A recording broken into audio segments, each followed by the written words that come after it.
Okay dear students, good afternoon.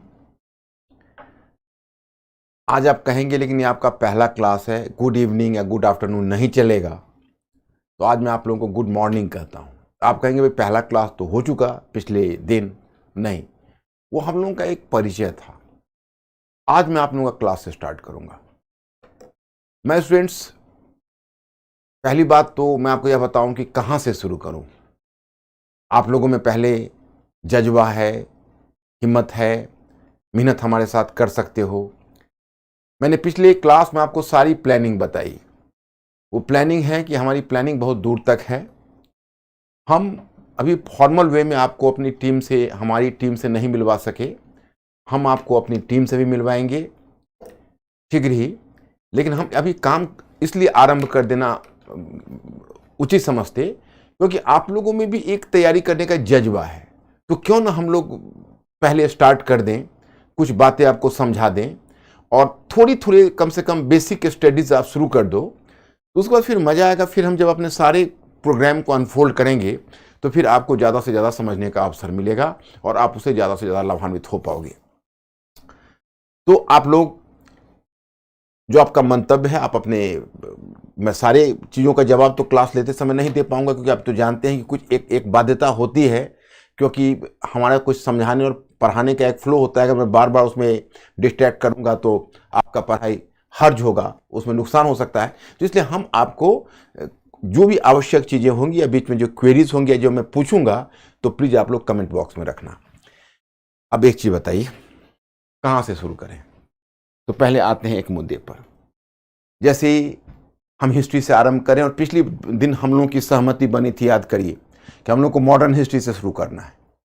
लेकिन मैं यहाँ पर यह कहना चाहूँगा कि मॉडर्न हिस्ट्री से सिर्फ शुरू करने से नहीं होगा, क्योंकि आप लोगों का जो एक परसेप्शन है तैयारी का और जो मेरा परसेप्शन है, वो परसेप्शन अलग अलग है। अभी आपको हमारे साथ ट्यून्ड अप होना होगा। तो पहले आप यह जान लीजिए कि आप अपने स्तर से मॉडर्न हिस्ट्री कैसे पढ़ रहे थे और अब हमारे साथ आपकी तैयारी का पैटर्न किस प्रकार से बदल जाएगा। देखिए, इतिहास, समाजशास्त्र, राजनीति शास्त्र, ये जितने भी विषय हैं उन सभी के लिए टर्म आता है मानविकी विषय या सामाजिक विज्ञान। तो आप जब किसी विषय को आरंभ करते हैं, किसी विषय को पढ़ते हैं, तो नॉर्मली बच्चों के मन में एक सवाल होता है कि सर मैं यह पुस्तक पढ़ूं, वह पुस्तक पढ़ूं, आप अगर यह पुस्तक अवेलेबल नहीं है तो यह पुस्तक पढ़ लूं, यह शिक्षक अवेलेबल नहीं है तो इस शिक्षक से पढ़ लूं। मुद्दा ये नहीं है, इस फंडामेंटल चीज को जानते ही लोग नहीं है कि कैसे पढ़ूं। मैं पहले आपको यहीं से मैं शुरू करना चाहूंगा कि सामाजिक विज्ञान जब आप पढ़ने निकलते हैं तो पहले अपने मन में एक गांठ बांध लीजिए। वो क्या है कि सामाजिक विज्ञान में कोई एक दृष्टिकोण नहीं होता है। जब आप सामाजिक विज्ञान पढ़ते हैं तो आपको इतना मानसिक लचीलापन चाहिए कि किसी बिंदु पर एक से अधिक विचार होते हैं, एक से अधिक दृष्टिकोण होते हैं और उन दृष्टिकोण को समझना मांगता है।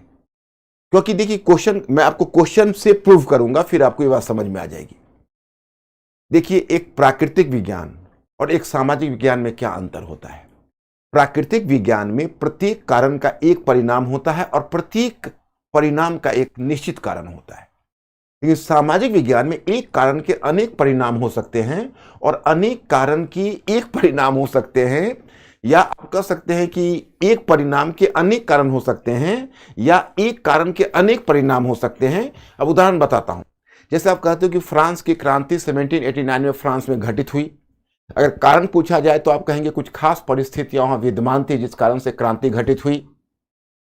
तो मैं आपसे एक सवाल करूंगा कि अच्छा एक बात बताओ बच्चों, अगर यही सारे कारण उस समय हॉलैंड में भी फिट कर दिए जाते, ब्रिटेन में वो सारे कारण फिट कर दिए जाते, तो क्या ब्रिटेन में भी फ्रांस की क्रांति जैसी कोई क्रांति हो जाती? ऐसा आप आश्वस्त हैं? नहीं ना? नहीं। क्योंकि ये क्या है, जिसी समय आप कहते हो ह्यूमैनिटीज सब्जेक्ट, मानविकी विषय, उसमें एक ह्यूमन डायमेंशन होता है और एक ही स्थिति में अलग अलग ह्यूमन का रिएक्शन अलग अलग हो सकता है।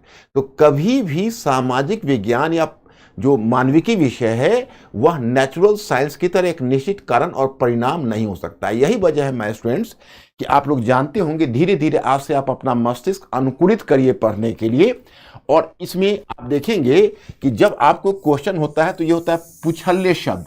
इसके लिए एक टर्म आता है डायरेक्टरी, एक टर्म आता है डायरेक्टरी। डिस्कस विवेचन कीजिए, एक्सप्लेन एंड इलुसिडेट व्याख्या कीजिए, एनालिसिस विश्लेषण करिए, एनालाइज विश्लेषण करिए, क्रिटिसाइज आलोचना करिए यानी आलोचना करना, कमेंट टिप्पणी करना, डिस्क्राइब वर्णन करना। अब देखो सबका अगर मीनिंग आप देखोगे तो मैं आपको मीनिंग बताता हूं। डिस्कस किसी विषय पर विभिन्न विचार एवं दृष्टिकोण पर चर्चा करते हुए अपना विचार देना।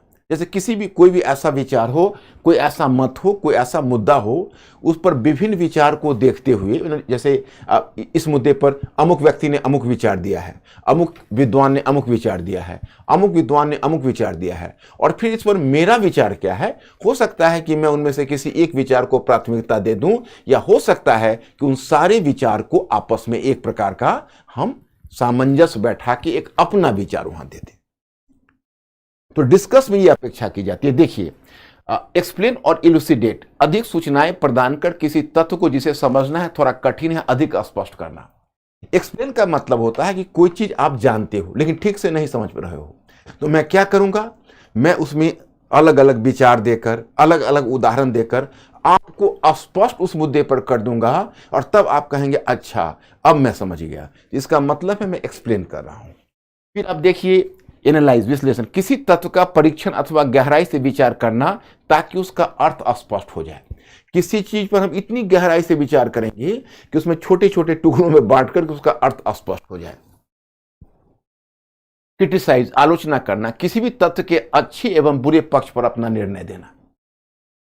जब हम किसी तथ्य के अच्छे या बुरे पक्ष पर निर्णय देते हैं, उसका सबल पक्ष भी बताते हैं और निर्बल पक्ष भी बताते हैं, तब वह हुआ क्रिटिसाइज यानी आलोचना करिए। उसी का शब्द आता है हिंदी में, आलोचना कीजिए, समालोचना कीजिए, समीक्षा कीजिए। उसके आगे का टर्म आता है डिस्क्राइब, वर्णन करना, किसी तथ्य अथवा व्यक्ति के विषय में विस्तार से लिखना ताकि उसका स्वरूप स्पष्ट हो जाए। मतलब कि अगर वर्णन करना है तो किसी व्यक्ति अथवा किसी तथ्य पर इतना विस्तार से लिखेंगे, मैं ये आपको भेज दूंगा, ये कोई बड़ी चीज नहीं, लेकिन इसका इस्तेमाल अभी आप करना नहीं सीखेंगे। मैं धीरे धीरे इसका इस्तेमाल करना सिखाऊंगा। मैंने यहां से क्यों शुरू किया वो आपको पता चलेगा, क्योंकि पहले हम जब सामाजिक विज्ञान में या मानविकी विषय में हाथ डाल रहे तो पहले हमें यह पता होना चाहिए कि हमारे विषय की आवश्यकता क्या है, उस विषय को हम किस प्रकार से ले चलेंगे। तो किसी तथ्य अथवा व्यक्ति के विषय में विस्तार से लिखना ताकि उसका स्वरूप स्पष्ट हो जाए। फिर इवेल्युएट, मूल्यांकन करना, किसी तथ्य पर सावधानी से विचार करना तथा यह निर्धारित करना कि वह हद तक महत्वपूर्ण और उपयोगी है। मतलब जैसे सोने को परखा जाता है, किसी धातु को परखा जाता है, उसी तरह अगर आप किसी विषय पर किसी तत्व को पर सावधानी से विचार करके उसके महत्व का आकलन करते हो तो उसके लिए टर्म आता है इवेल्युएट। उसके आगे टर्म आता है डू यू एग्री। अधिकतर स्थितियों में असहमति भी जतानी पड़ती है। मतलब कोई क्वेश्चन में रहेगा औरंगजेब एक महान शासक था, डू यू एग्री, क्या आप सहमत हैं? या आप कहेंगे वर्तमान सरकार की आर्थिक नीति एक सफल आर्थिक नीति का उदाहरण है, क्या आप सहमत हैं? तो अधिकतर डू यू एग्री, तो क्या आप सहमत है शब्द होता है। तो 95% स्थिति में असहमति का बिंदु दर्शाना होता है। अब उसका अपवाद भी 5% हो सकता है, जो आपको क्वेश्चन टू क्वेश्चन आपको अलग अलग पता चल जाएगा, लेकिन आपको 95% स्थिति में उसका इशारा होता है नहीं, मतलब हम एग्री नहीं कर रहे। जैसे मैं आपको उदाहरण एक बताता हूं कि आपने अगर एक्टिव टू पैसिव वॉइस बनाया होगा अपने लाइफ में, आपने हायर सेकेंडरी क्लास में या उससे पहले आपने एक्टिव टू पैसिव तो वॉइस बनाया होगा, तो उसमें आप क्या देखते हैं? उसमें आप देखते हैं कि आपसे पूछा जाता है does Ram go to Patna, ये हुआ इंट्रोगेटिव सेंटेंस, तो आप एफर्मेटिव में क्या कहते हो? Ram does not go to Patna. या फिर आपका स्टेटमेंट आता है, वो देता है एफर्मेटिव कि Ram does not go to Patna, Ram does not go to Patna, इसको इंट्रोगेटिव बनाना है तो does Ram go to Patna. तो मतलब यह हुआ कि आप जिस समय वो प्रश्नवाचक चिन्ह लगाता है तो 95% सिचुएशन में आपको असहमति के बिंदु जताने होते हैं। अब मैं स्टूडेंट्स, आप एक चीज बताइए, कई बार तो ऐसा होता है कि स्टूडेंट्स जस्ट ज्वाइन करते हुए हमसे पूछते हैं कि सर अब अलग अलग जो शब्दावलियां हैं, पुछल्य शब्दावलियां हैं, वह पुछल्य शब्दावलियां का जिसको डायरेक्टरी शब्द कहते हैं, इसका क्या मतलब होता है सर, मुझे समझ में नहीं आ रहा। अब मैं आपको बताना चाहता ये शब्द कैसे समझ में आएगा, क्योंकि आप जब पढ़ते हैं तो आपके लिए मॉडर्न हिस्ट्री का मतलब है पलासी का युद्ध का कारण और परिणाम, बक्सर के युद्ध का कारण और परिणाम। आप सीधा सपाटा उसका पैराफ्रेजिंग करते चले जाते हैं, आप सीधे तौर पर तथ्यों का संचय करते चले जाते हैं और वहां से लेके पूरे मॉडर्न हिस्ट्री समाप्त कर देते हैं। तो जहां 2 विचार लिखने पड़ेंगे, 3 विचार लिखने पड़ेंगे, तो वहां आपको प्रतीत होगा कि अरे मैं तो बस यही जानता हूं, यही एकमात्र विचार है, इससे इतर कोई विचार है ही नहीं। उससे भी मैं फनी सिचुएशन आपको बताता हूं। कई बार अपने मित्रों में भी मनमुटाव हो जाता है या अपने मित्रों में भी असहमति हो जाती है, तनाव हो जाता है, क्योंकि एक कहता है कि देखिए इसमें यह मतलब होगा, दूसरा कहेगा नहीं इसमें यह मतलब होगा, और दोनों इस बात पर कई बार झगड़ पड़ते हैं कि मैं करेक्ट हूं तो मैं करेक्ट हूं। माय स्टूडेंट्स, सोशल साइंस में ऐसा नहीं होता है। सोशल साइंस में प्रत्येक चीज का एक पर्सपेक्टिव होता है और कहने का भी अंदाज होता है। जैसे मैं आपको बताऊं, ये ग्लास तो खाली है, लेकिन मैं परिकल्पना करता हूं ये ग्लास अगर आधा भरा हुआ हो तो कहीं कहेंगे यह ग्लास, अगर इसको पॉजिटिव सेंस में कहना होगा तो पॉजिटिव सेंस में हम कहेंगे कि हर कुछ के बावजूद भी हमारे ग्लास में आधा ग्लास पानी है। और अगर इसके नेगेटिव कहना हो, इसका नकारात्मक पक्ष उजागर करना हो, तो फिर हमें कहना पड़ेगा कि इस चाहे हम कितनी भी बड़ी बड़ी बातें कर लें, लेकिन यह सच्चाई है कि हमारा ग्लास अभी भी आधा ग्लास खाली है। तो जब हम आधा ग्लास खाली है पर जोड़ देंगे तो वो लिमिटेशंस पार्ट होगा, और जब आधा ग्लास भरा हुआ पर जोड़ देंगे तो पॉजिटिव पार्ट होगा। बच्चे समझ रहे हैं? यस सर, एक क्वेश्चन है। हाँ बोलिए। प्रिया कुमारी का इवैल्यूएट का हाँ, इवेल्युएट का। हाँ प्रिया, तुम्हारा क्वेश्चन आ गया मेरे पास। देखो, इवेल्युएट का मूल्यांकन करना, किसी तथ्य पर सावधानी से विचार करना तथा यह निर्धारित करना कि वह यह हद तक महत्वपूर्ण और उपयोगी है। मतलब जैसे मैं आपको बताता हूं कि एक उदाहरण देकर बताता हूं कि जवाहरलाल नेहरू ने भारतीय राष्ट्रीय आंदोलन में समाजवाद की विचारधारा को लोकप्रिय बनाया, इस कथन का मूल्यांकन कीजिए। तो इसका मतलब हुआ कि हमें अब यह दिखाना होगा कि जवाहरलाल नेहरू ने किस हद तक उसमें योगदान दिया, माने उन्होंने ऐसा क्या क्या किया जिसके करने से राष्ट्रवादी आंदोलन में समाजवादी विचारधारा अधिक प्रभावी हो गई। तो प्रिया, थोड़ा तुमको वेट करना पड़ेगा, क्योंकि जैसे जैसे हमारा टॉपिक आगे बढ़ेगा तो हम अपने टॉपिक में यह सारी चीजें आपको बताते जाएंगे। और जैसा कि मैंने बताया कि अभी तो मैं एक जस्ट एग्जाम्पल के जस्ट मैं आप एक टर्मिनोलॉजी दे रहा हूं। ये टर्मिनोलॉजी से सिर्फ क्लियर नहीं होगा, एग्जाम्पल से क्लियर होगा, और एक प्रैक्टिकल रास्ता भी मैं बताऊंगा। बल्कि इसमें 8 या 10 मैंने पुछले शब्द दिए हैं, लेकिन प्रैक्टिकली तुमको लिखने में 2 ही तरह की चीजें काम आएगी। उसको हम 2 पार्ट में क्लासिफाई कर देंगे। जहां है प्रकाश डालिए, व्याख्या कीजिए, विश्लेषण कीजिए, परीक्षण कीजिए, या जो ये शब्द आता है मूल्यांकन कीजिए, उसको हम एक कोटि में डाल दिया। और दूसरे कोटि में डाल दिया समीक्षा कीजिए, विवेचन कीजिए, आलोचनात्मक परीक्षण कीजिए या आलोचनात्मक परीक्षण कीजिए। तो ये शब्द है विवेचन कीजिए, क्या आप सहमत हैं, इसको दूसरी कैटेगरी में डाल दिया। और पहले कैटेगरी में आप एक उसको हाइपोथेटिकल क्वेश्चन कहते हैं, और दूसरे कैटेगरी में जो आते हैं उसको आर्गुमेंटेटिव क्वेश्चन कहते हैं। मैं भी एग्जाम्पल देके आपको समझाऊंगा तो ये बात आपको स्पष्ट हो जाएगी। तो यहां तक ये शब्दावलियां पहली बार मैं आपको परिचय दे रहा हूं। आप लोगों को सिर्फ यह काम करना है कि ये शब्दावलियां मैं आपको ये पीडीएफ के फॉर्म में मैं भेजता रहूंगा मैटर। आप लोग पीडीएफ के फॉर्म में उस मैटर को देखते रहना, और कोई भी दिक्कत हो तो बताना। अब मैं तुमको एक एग्जाम्पल देता हूं तो आपको समझ में आ जाएगा। अब कौन सा एग्जाम्पल दूं जो आप लोगों के लिए भी सहज होगा? तो एग्जाम्पल, मैं ऐसा एग्जाम्पल देता हूं कि जिनके बारे में थोड़ा बहुत आप जानते होगी। तो क्योंकि अभी मॉडर्न हिस्ट्री तो आपने पढ़ा नहीं है, तो चलिए मैं आपको एक एग्जाम्पल गांधी जी पर ही देता हूं। चलिए,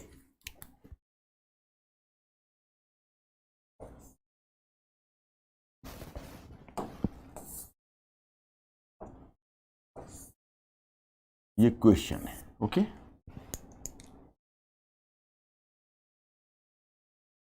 क्वेश्चन है, भारतीय राष्ट्रीय आंदोलन में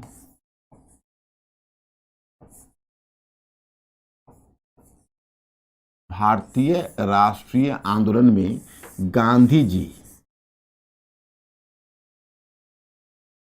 आंदोलन में गांधी जी के योगदान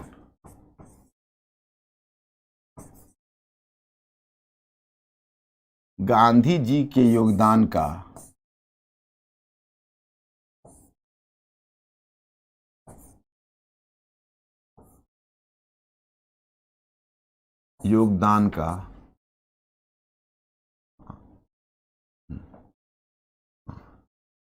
गांधी जी के योगदान पर प्रकाश डालिए।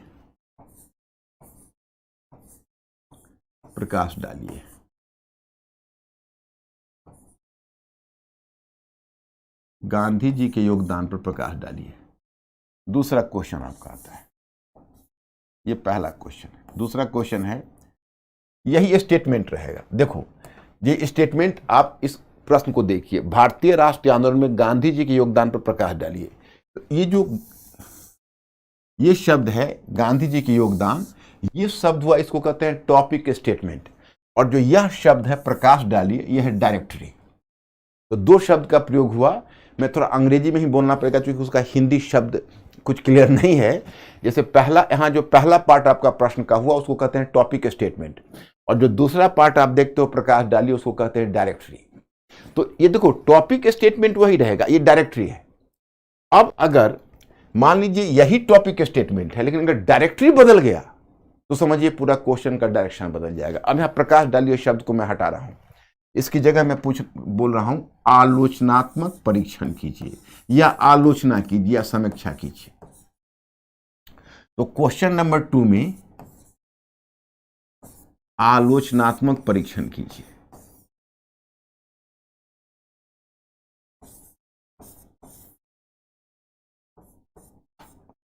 आलोचनात्मक परीक्षण कीजिए। अब देखिए ये दोनों दो क्वेश्चन है, क्योंकि इसमें मैंने बाकी चीजें नहीं लिखी है, बाकी चीजें मैंने डॉट डॉट करके छोड़ दिया है। जैसे आपने पीछे देखा कि भारतीय राष्ट्रीय आंदोलन में गांधी जी की योगदान, तो यहां पर प्रकाश डालिए हुआ, तो ये इस क्वेश्चन को बोलते हैं hypothetical question. Hypothetical question, hypothetical question. और जो दूसरा क्वेश्चन मैंने बताया, इस क्वेश्चन का नाम है आर्गुमेंटेटिव क्वेश्चन। तो देखो अभी मैं लिख के नहीं बताऊंगा क्योंकि थोड़ा सा मुझे टॉपिक आगे बढ़ा लेने दो, तो मैं रिटन उदाहरण दूंगा और बोर्ड पर ही लिखा दूंगा एक आध क्वेश्चन। क्योंकि मैंने क्या कहा, आपको रीडिंग फास्ट करनी है, आपको क्वेश्चन राइटिंग सिखानी है, आपको सोचने वाला प्राणी बनाना है। ये प्रोसेस है, कोई ऐसा नहीं है। जैसे आप मॉडर्न हिस्ट्री पढ़ते हो तो एक चैप्टर खोला, क्या तो आपने पढ़ा कर्नाटक युद्ध, फिर पढ़ा पलासी का युद्ध, बक्सर का युद्ध, वारेन हेस्टिंग्स, फिर वहां से कॉर्नवालिस, अस्थाई बंदोबस्त, रैयतवाड़ी और महलवाड़ी। इस तरह की जो पढ़ाई है ना, उसमें अंडरस्टैंडिंग नहीं बनती है। उसमें क्या होता है, सिर्फ इंफॉर्मेशन होता है और सारे लोग उसी तरह पढ़ाते हैं।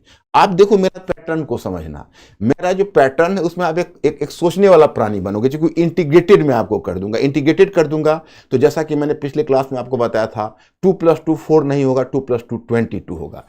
इस पर इन दोनों क्वेश्चन के अंतर को समझो। देखो एक ही स्टेटमेंट है, डायरेक्शन अलग अलग होगा। पहला वाला क्वेश्चन है, उसमें सिर्फ गांधी जी के अच्छे अच्छे कार्यों के योगदान को दिखाना है, उनके सकारात्मक योगदान को दिखाना है। आप दिखाओगे कि गांधी जी ने किस तरह से भारतीय राष्ट्रीय आंदोलन में एक वैकल्पिक राजनीति की शुरुआत की। वैकल्पिक राजनीति में आप सत्याग्रह और अहिंसा की बात दे सकते हो।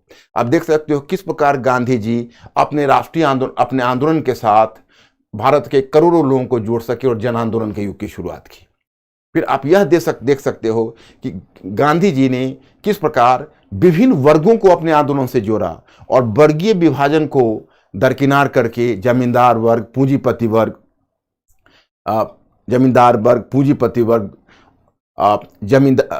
जमींदार वर्ग और किसान, पूंजीपति वर्ग और मजदूर, सभी को एक मोर्चे पर ला दिया।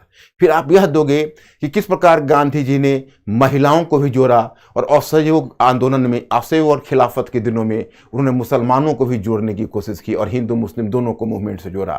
फिर आप देख सकते हो कि गांधी जी ने न केवल आंदोलन में सामाजिक भागीदारी को बल्कि उद्देश्य को भी बदल दिया, और गांधी जी के लिए स्वतंत्रता का मतलब केवल राजनीतिक स्वतंत्रता प्राप्त करना नहीं था बल्कि सामाजिक और सांस्कृतिक स्वतंत्रता प्राप्त करना भी था। तो पहले वाले में केवल तुम उनके सकारात्मक योगदान को लिखते हुए चले गए तो तुम्हारा पहला क्वेश्चन पूरा हो गया। हाँ,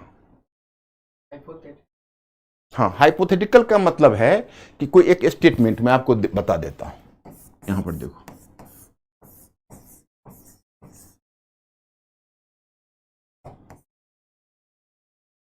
हाइपोथेटिकल का क्वेश्चन का मतलब हुआ जैसे वैसे हाइपोथेसिस तो स्टेटमेंट को बोलते हैं, कोई एक विचार तुम दोगे उसको कहते हैं एक हाइपोथेसिस, एक परिकल्पना।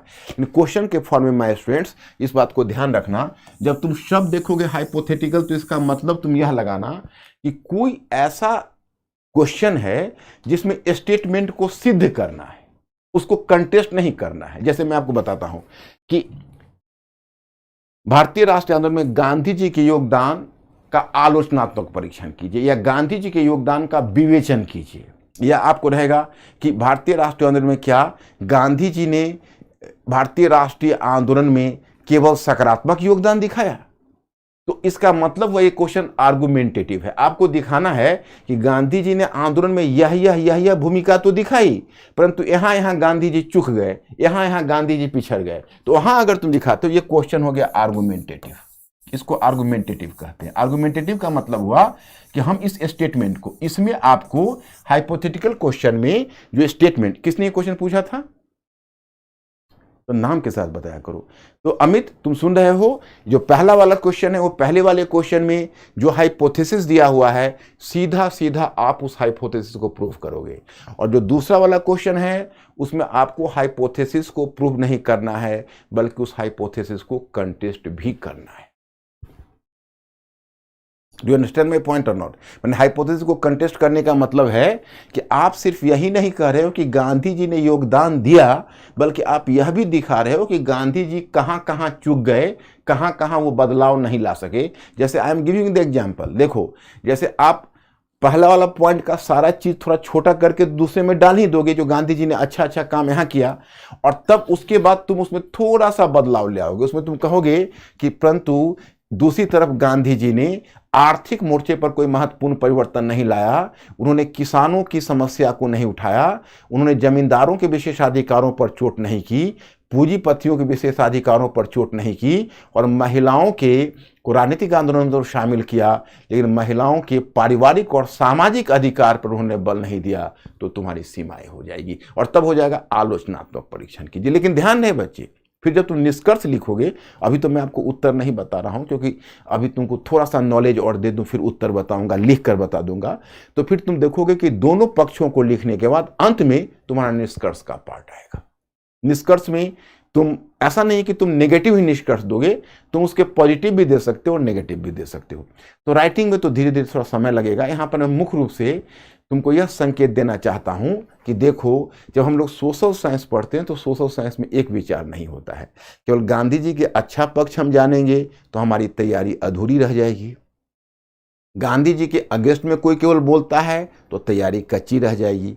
बल्कि हमें गांधी जी के अच्छे पक्षों को जानने के साथ साथ कहाँ कहाँ गांधी जी बदलाव नहीं ला पाए, कहाँ कहाँ गांधी जी ने समझौता कर लिया, उन बातों की जानकारी भी चाहिए।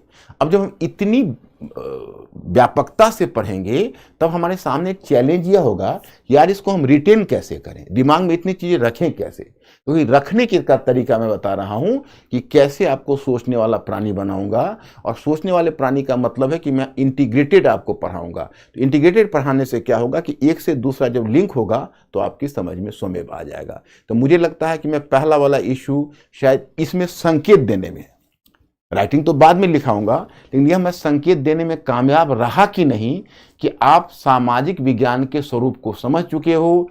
प्राकृतिक विज्ञान या नेचुरल साइंस से मैं ब्रीफ कर रहा हूं, नेचुरल साइंस से सामाजिक विज्ञान इस रूप में अलग होता है कि नेचुरल साइंस में एक कारण का एक विशिष्ट परिणाम होता है, और एक परिणाम का कोई विशिष्ट कारण होता है, कोई निश्चित कारण होता है। लेकिन सोशल सामाजिक विज्ञान में एक कारण के अनेक परिणाम भी हो सकते हैं, और एक परिणाम के अनेक कारण भी हो सकते हैं।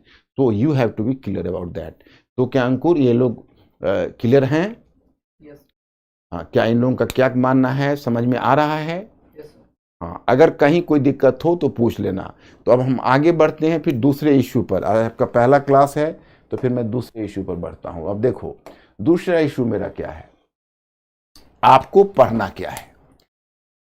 आपके घर में सभी लोग बताएंगे आपके घर में कक्षा नई एनसीईआरटी कक्षा 8 की है। संभवतः वो अब तो एक वॉल्यूम भी कहीं कहीं कर देते हैं, कहीं कहीं 2 वॉल्यूम होते हैं। हमारे अतीत पार्ट 3 में आधुनिक भारत का इतिहास है, आप लोगों के घर में विद्यमान है। क्या है अंकुर, क्या बोल रहे हैं, यस और नो? हाँ, तो so you have to be articulate mister Ankur, you have to be articulate. हाँ, सो जिस समय हम कोई क्वेश्चन करें वो कहे तो तुम जब वो बोलने लगे you have to show 1 thumb and once again you are just in the larger number, so 2 thumb. तो अंकुर you have to just take some symbol and be a bit fast. तो क्योंकि इन लोगों का कोई भी क्वेरीज अनआंसर्ड नहीं होना चाहिए। अगर सेंसिटिव क्वेरीज है, वैसे आप लोग अनावश्यक चीज मत पूछना, क्योंकि आप इन लोगों का क्लास फिर अफेक्ट होगा। जो बहुत आवश्यक है उस पर आप जोर देना।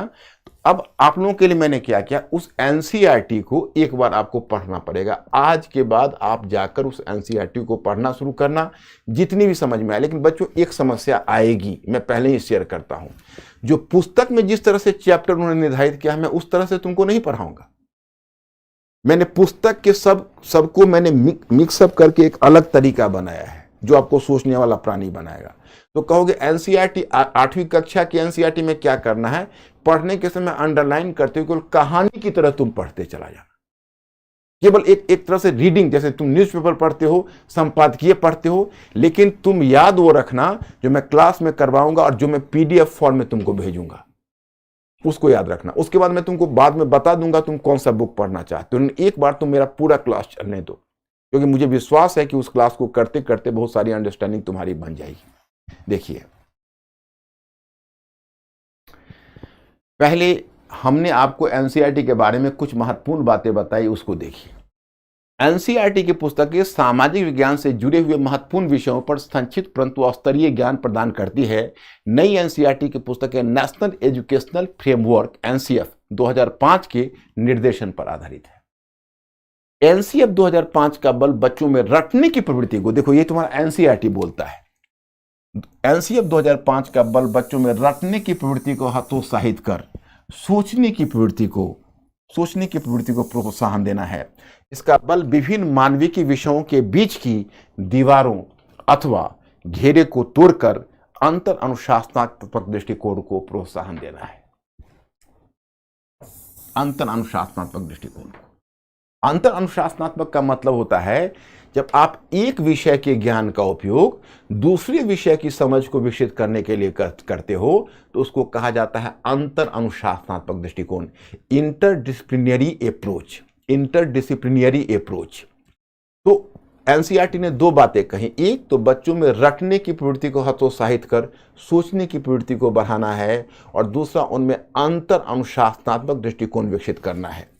अब अतः एनसीईआरटी की पुस्तकें केवल ज्ञान का स्रोत ही नहीं, बल्कि बच्चों में विश्लेषण परक उसी चीज को विश्लेषण करके, देखो मुझे आप लोगों का पढ़ने का तरीका पहले बदलना है, और आप लोग इस बात के लिए मेंटली प्रिपेयर्ड हो जाओ। जब हमारे साथ आ रहे हो तो आपको पढ़ने का पहला का तरीका छोड़ना पड़ेगा, और जैसे जैसे मैं बताऊं आप आंख मूंद के उसका पालन करो, और फिर 1 महीने के बाद बताना कि कितना बड़ा बदलाव तुम महसूस कर रहे हो।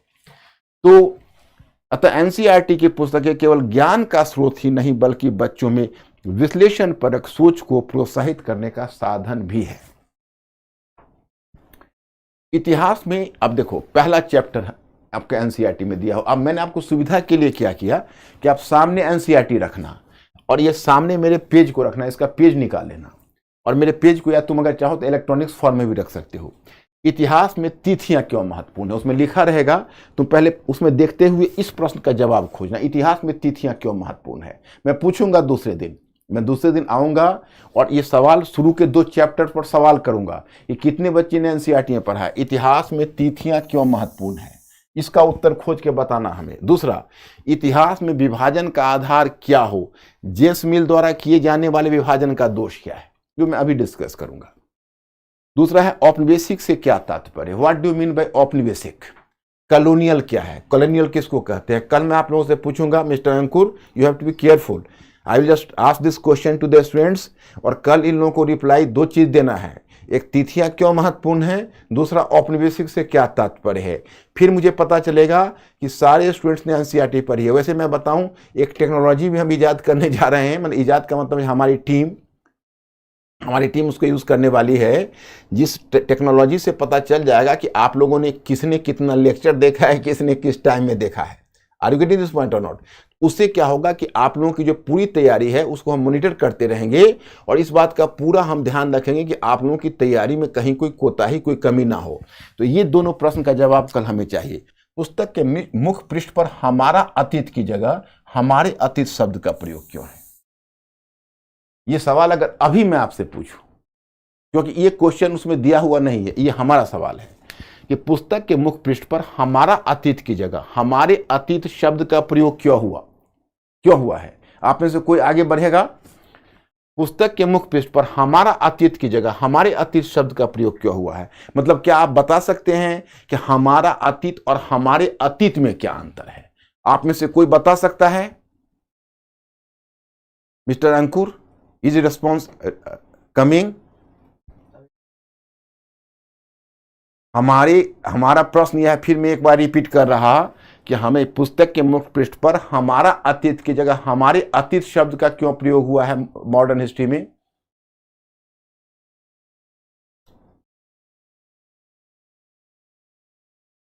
कोई हिम्मत करो। I am just waiting for the reply my students. हम विजुअलाइज कर रहे हैं आप लोगों को। You people are trying. आप लोग ट्राई कर रहे हैं। हमारा इंडिविजुअल शो करता है, मतलब सिर्फ इतना है। हाँ, हमारे अतीत।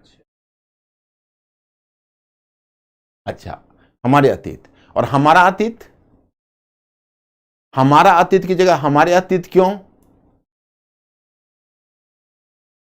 देखिए, एक कहानी सुनिए, आपको पता चल जाएगा। देखिए, पहले इसका मतलब बता देता हूं। जैसे हुआ क्या कि पहले जो इतिहास पढ़ा और लिखा जाता था वो राजाओं और कुलीनों के पॉइंट ऑफ व्यू से लिखा जाता था।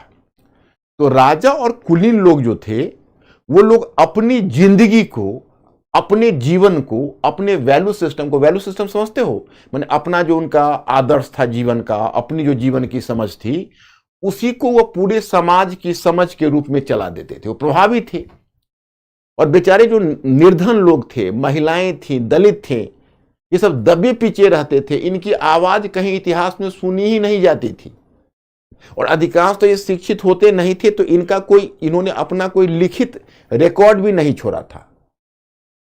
तो मतलब जो कुलीन और राजाओं का अतीत है, उसी अतीत को पूरे समुदाय का अतीत मान लिया जाता था। लेकिन जैसे जैसे प्रजातांत्रिकरण बढ़ता गया तो 1960, 1970, 1980 के दशक में यह आवाज उठने लगी कि नहीं, इतिहास एक नहीं है, इतिहास अनेक है। कुलीनों का इतिहास अलग है, महिलाओं का इतिहास अलग है, दलित वर्ग का इतिहास अलग है। जो समाज में जनजाति लोग हैं, जिनकी आवाज आज तक नहीं सुनी गई, जिन पर किसी ने एक्सक्लूसिवली लिखा नहीं, उस पर लिखने वाले स्कॉलर्स और विद्वान ही मिल गए। कहा गया इनका भी इतिहास अलग है। इसलिए अब इतिहास एक नहीं है, इतिहास अनेक है। एक उदाहरण बताता हूं। 2018 में महाराष्ट्र में क्या हुआ था कि पहले जो मराठे थे, मराठे का तो आप लोगों ने जाना ही होगा, मराठे के बारे में परिचय। तो मराठों और महाराष्ट्र में एक महार जाति है, जैसे डॉक्टर भीमराव अंबेडकर थे। तो आप जानते हैं कि उस जाति के साथ बहुत यंत्रणा, उनको तो मतलब एक तरह से अछूत की श्रेणी में रखते थे। तो लेकिन वो जो महार जाति थी बड़ा प्रोग्रेसिव थी और बड़े फाइटर जाति थी। उसको कहते हैं मार्शल रेस, जो युद्ध करती थी, फाइटर थी।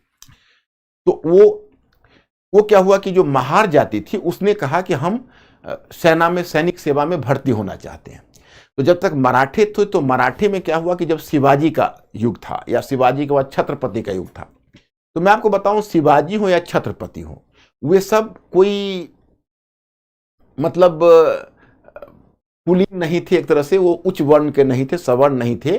वो लोग एक मिक्स्ड ओरिजिन से थे। तो उन लोगों को जाति के प्रति उतनी कोई कठोरता का भाव नहीं था। लेकिन उसके बाद जब क्या हुआ कि छत्रपति के बाद जब पेशवाओं का शासन आया, तो पेशवा हुए, उनको बोलते हैं पेशवा को, वो पेशवा सवर्ण पेशवा हुए। They were the high born Hindus. तो सवर्ण पेशवा हुए। तो अब सवर्ण पेशवाओं को एक तरह से मन में एक दूसरा एक ये था कि भाई हम इन जाति के लोगों को क्यों अपनी सेना में रखें। तो पेशवाओं के समय आकर धीरे धीरे उनको सैनिक सेवा से वंचित किया जाने लगा। तो मार्शल रेस थे, उनको कहीं सेवा चाहिए, तो चले गए ब्रिटिश के पास, कहा कि भाई हमें तो नौकरी चाहिए, आप हमें नौकरी दे दो। तो ब्रिटिश उनको नौकरी देने के लिए तैयार हो गए।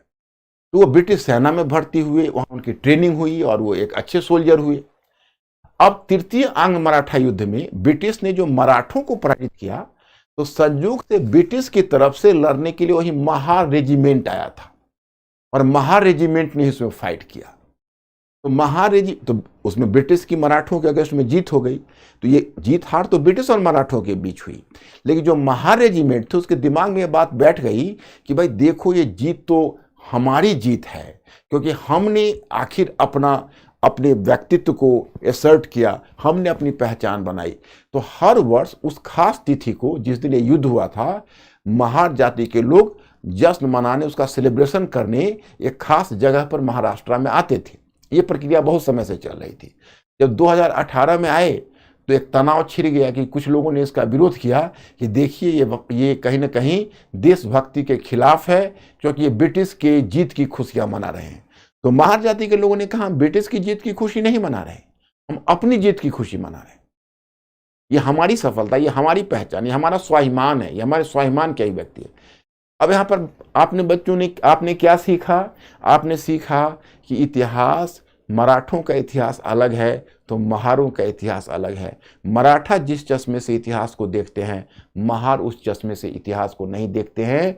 तो अब हमारा अतीत और हमारे अतीत का अंतर, मैं स्टूडेंट्स आप लोग समझ गए होंगे। Mister Ankur, are they clear और नॉट? क्लियर है? Yes, very good. So you have to give me the support, ताकि मैं तुम्हारी आंखों से उन लोगों को विजुअलाइज करता रहूं। ओके, तो इस तरह से अब ब्रिटिश आधिकारिक रिकॉर्ड को क्यों सुरक्षित रखना चाहते थे? क्या इन रिकॉर्ड पर जनसामान्य का इतिहास देगा? आप केवल हमें कल ये प्रश्न का उत्तर औपनिवेशिक से क्या तात्पर्य है तुम्हें बताना है, इतिहास में तिथियां क्यों महत्वपूर्ण है, ये 2 होमवर्क मैंने दिया है। अब किन किन परिस्थितियों में ब्रिटिश ईस्ट इंडिया कंपनी का पूर्वी व्यापार पर एकाधिकार हुआ? बंगाल में कंपनी ये किन परिस्थितियों में ब्रिटिश ईस्ट इंडिया कंपनी का पूर्वी व्यापार पर एकाधिकार मिला? किस कारण से इसका अन्य यूरोपीय कंपनियों से प्रतिस्पर्धा शुरू हुई? बंगाल में कंपनी ने व्यापार का विस्तार क्यों किया तथा वह किस प्रकार से नवाब के साथ मतभेद का कारण बना? बंगाल की दीवानी से कंपनी को लाभ क्या मिला? अच्छा, तो इतना कल तक तुम लोग कर लेना, बस इतना तक मैंने घेर दिया। ये लोग देख रहे हैं बोर्ड पर, इतना तक मैंने घेर दिया बस। किन परिस्थितियों में ये व्यापार से साम्राज्य तक कंपनी की सत्ता स्थापित हुई, उसके बाद मैं ये पूरा भेज देता हूं कि आप लोग बुक में पढ़ोगे। ग्रामीण क्षेत्र पर शासन चलाना, ये मैं पूरा पीपीटी आपको भेज देता हूं और मैं आपको गाइड करता रहूंगा। आपको क्या, जब जनता बगावत करती है, 1857 का विद्रोह देखो, उपनिवेशवाद और शहर, बुनकर, लोहा बनाने वाले और फैक्ट्री मालिक, सबका मैंने टॉपिक बना दिया है। बस इसको जैसे ये चीज जो लिखा हुआ है बुक में पढ़ के आपको मिलाना है उसको। बुनकर, लोहा और फैक्ट्री मालिक, देसी जनता को सभ्य बनाना और राष्ट्र को शिक्षित करना, वही अंग्रेजी शिक्षा पर है। देखो, महिलाएं, जाति एवं सुधार, दृश्य कलाओं की बदलती दुनिया, राष्ट्रीय आंदोलन का संगठन 1870 के दशक से 1947 तक, 1937 से 1943 तक। अब मैं तुमको एक, पहले इसको पढ़ लो, तो मैं कक्षा 12वीं की मॉडर्न हिस्ट्री के एनसीईआरटी का भी बना दूंगा इसी तरह, और तुम उसको फॉलो करके एक बार पढ़ लेना। उसी में से मैं टर्म को, और अब तो धीरे धीरे कॉम्प्रिहेंशन सिखाऊंगा, तो उसी से कॉम्प्रिहेंशन का पीस निकाल दूंगा, तो तुम्हारी अंडरस्टैंडिंग और भी बेहतर होगी। जब एक बार कॉम्प्रिहेंशन देखने लगोगे, जैसा मैंने प्लान आपको कहा है, तो उससे आपको फिर धीरे धीरे आपको निबंध पर भी ले जाऊंगा। तो फिर हल्का हल्का हमारी जो टीम है वो निबंध पर भी वर्क करेगी। तो वो पूरी व्यवस्था आपको यहाँ पर इस वेन्यू से मिलेगी, क्योंकि मुझे एक नए सिरे से और नए तरीके से आपको लेकर चलना है। तो ये सब पहलू को आप देख लोगे।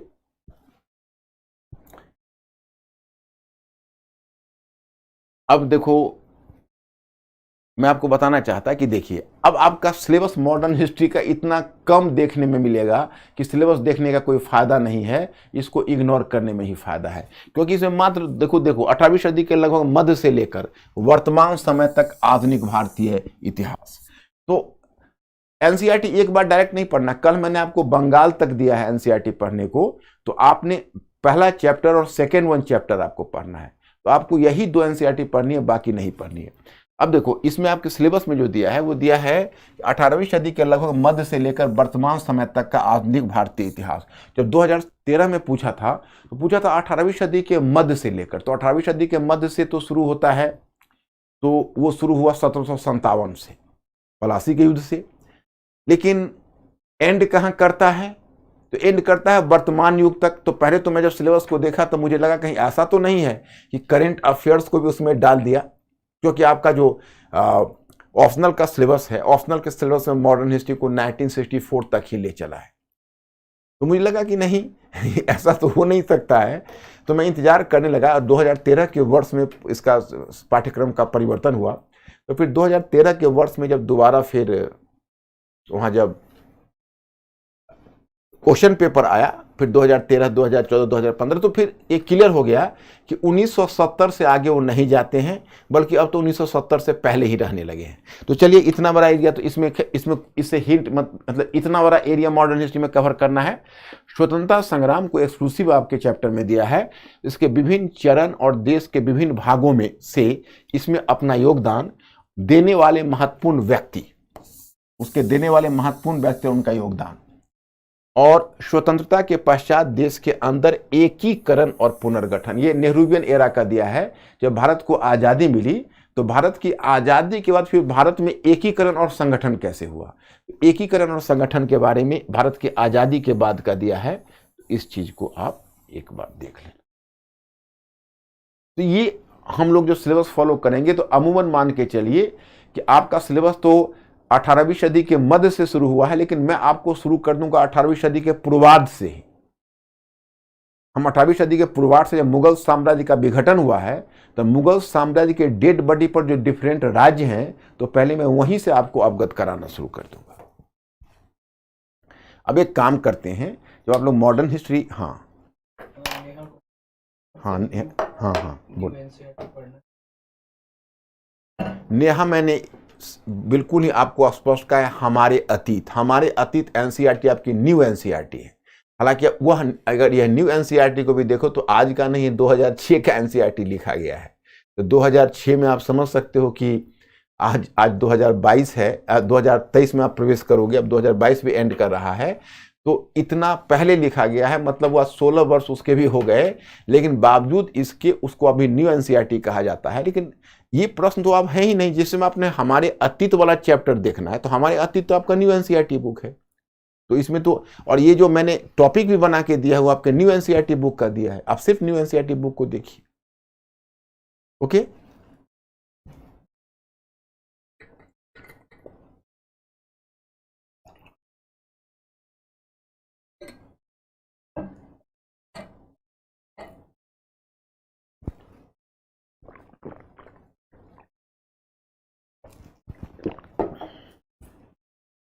तो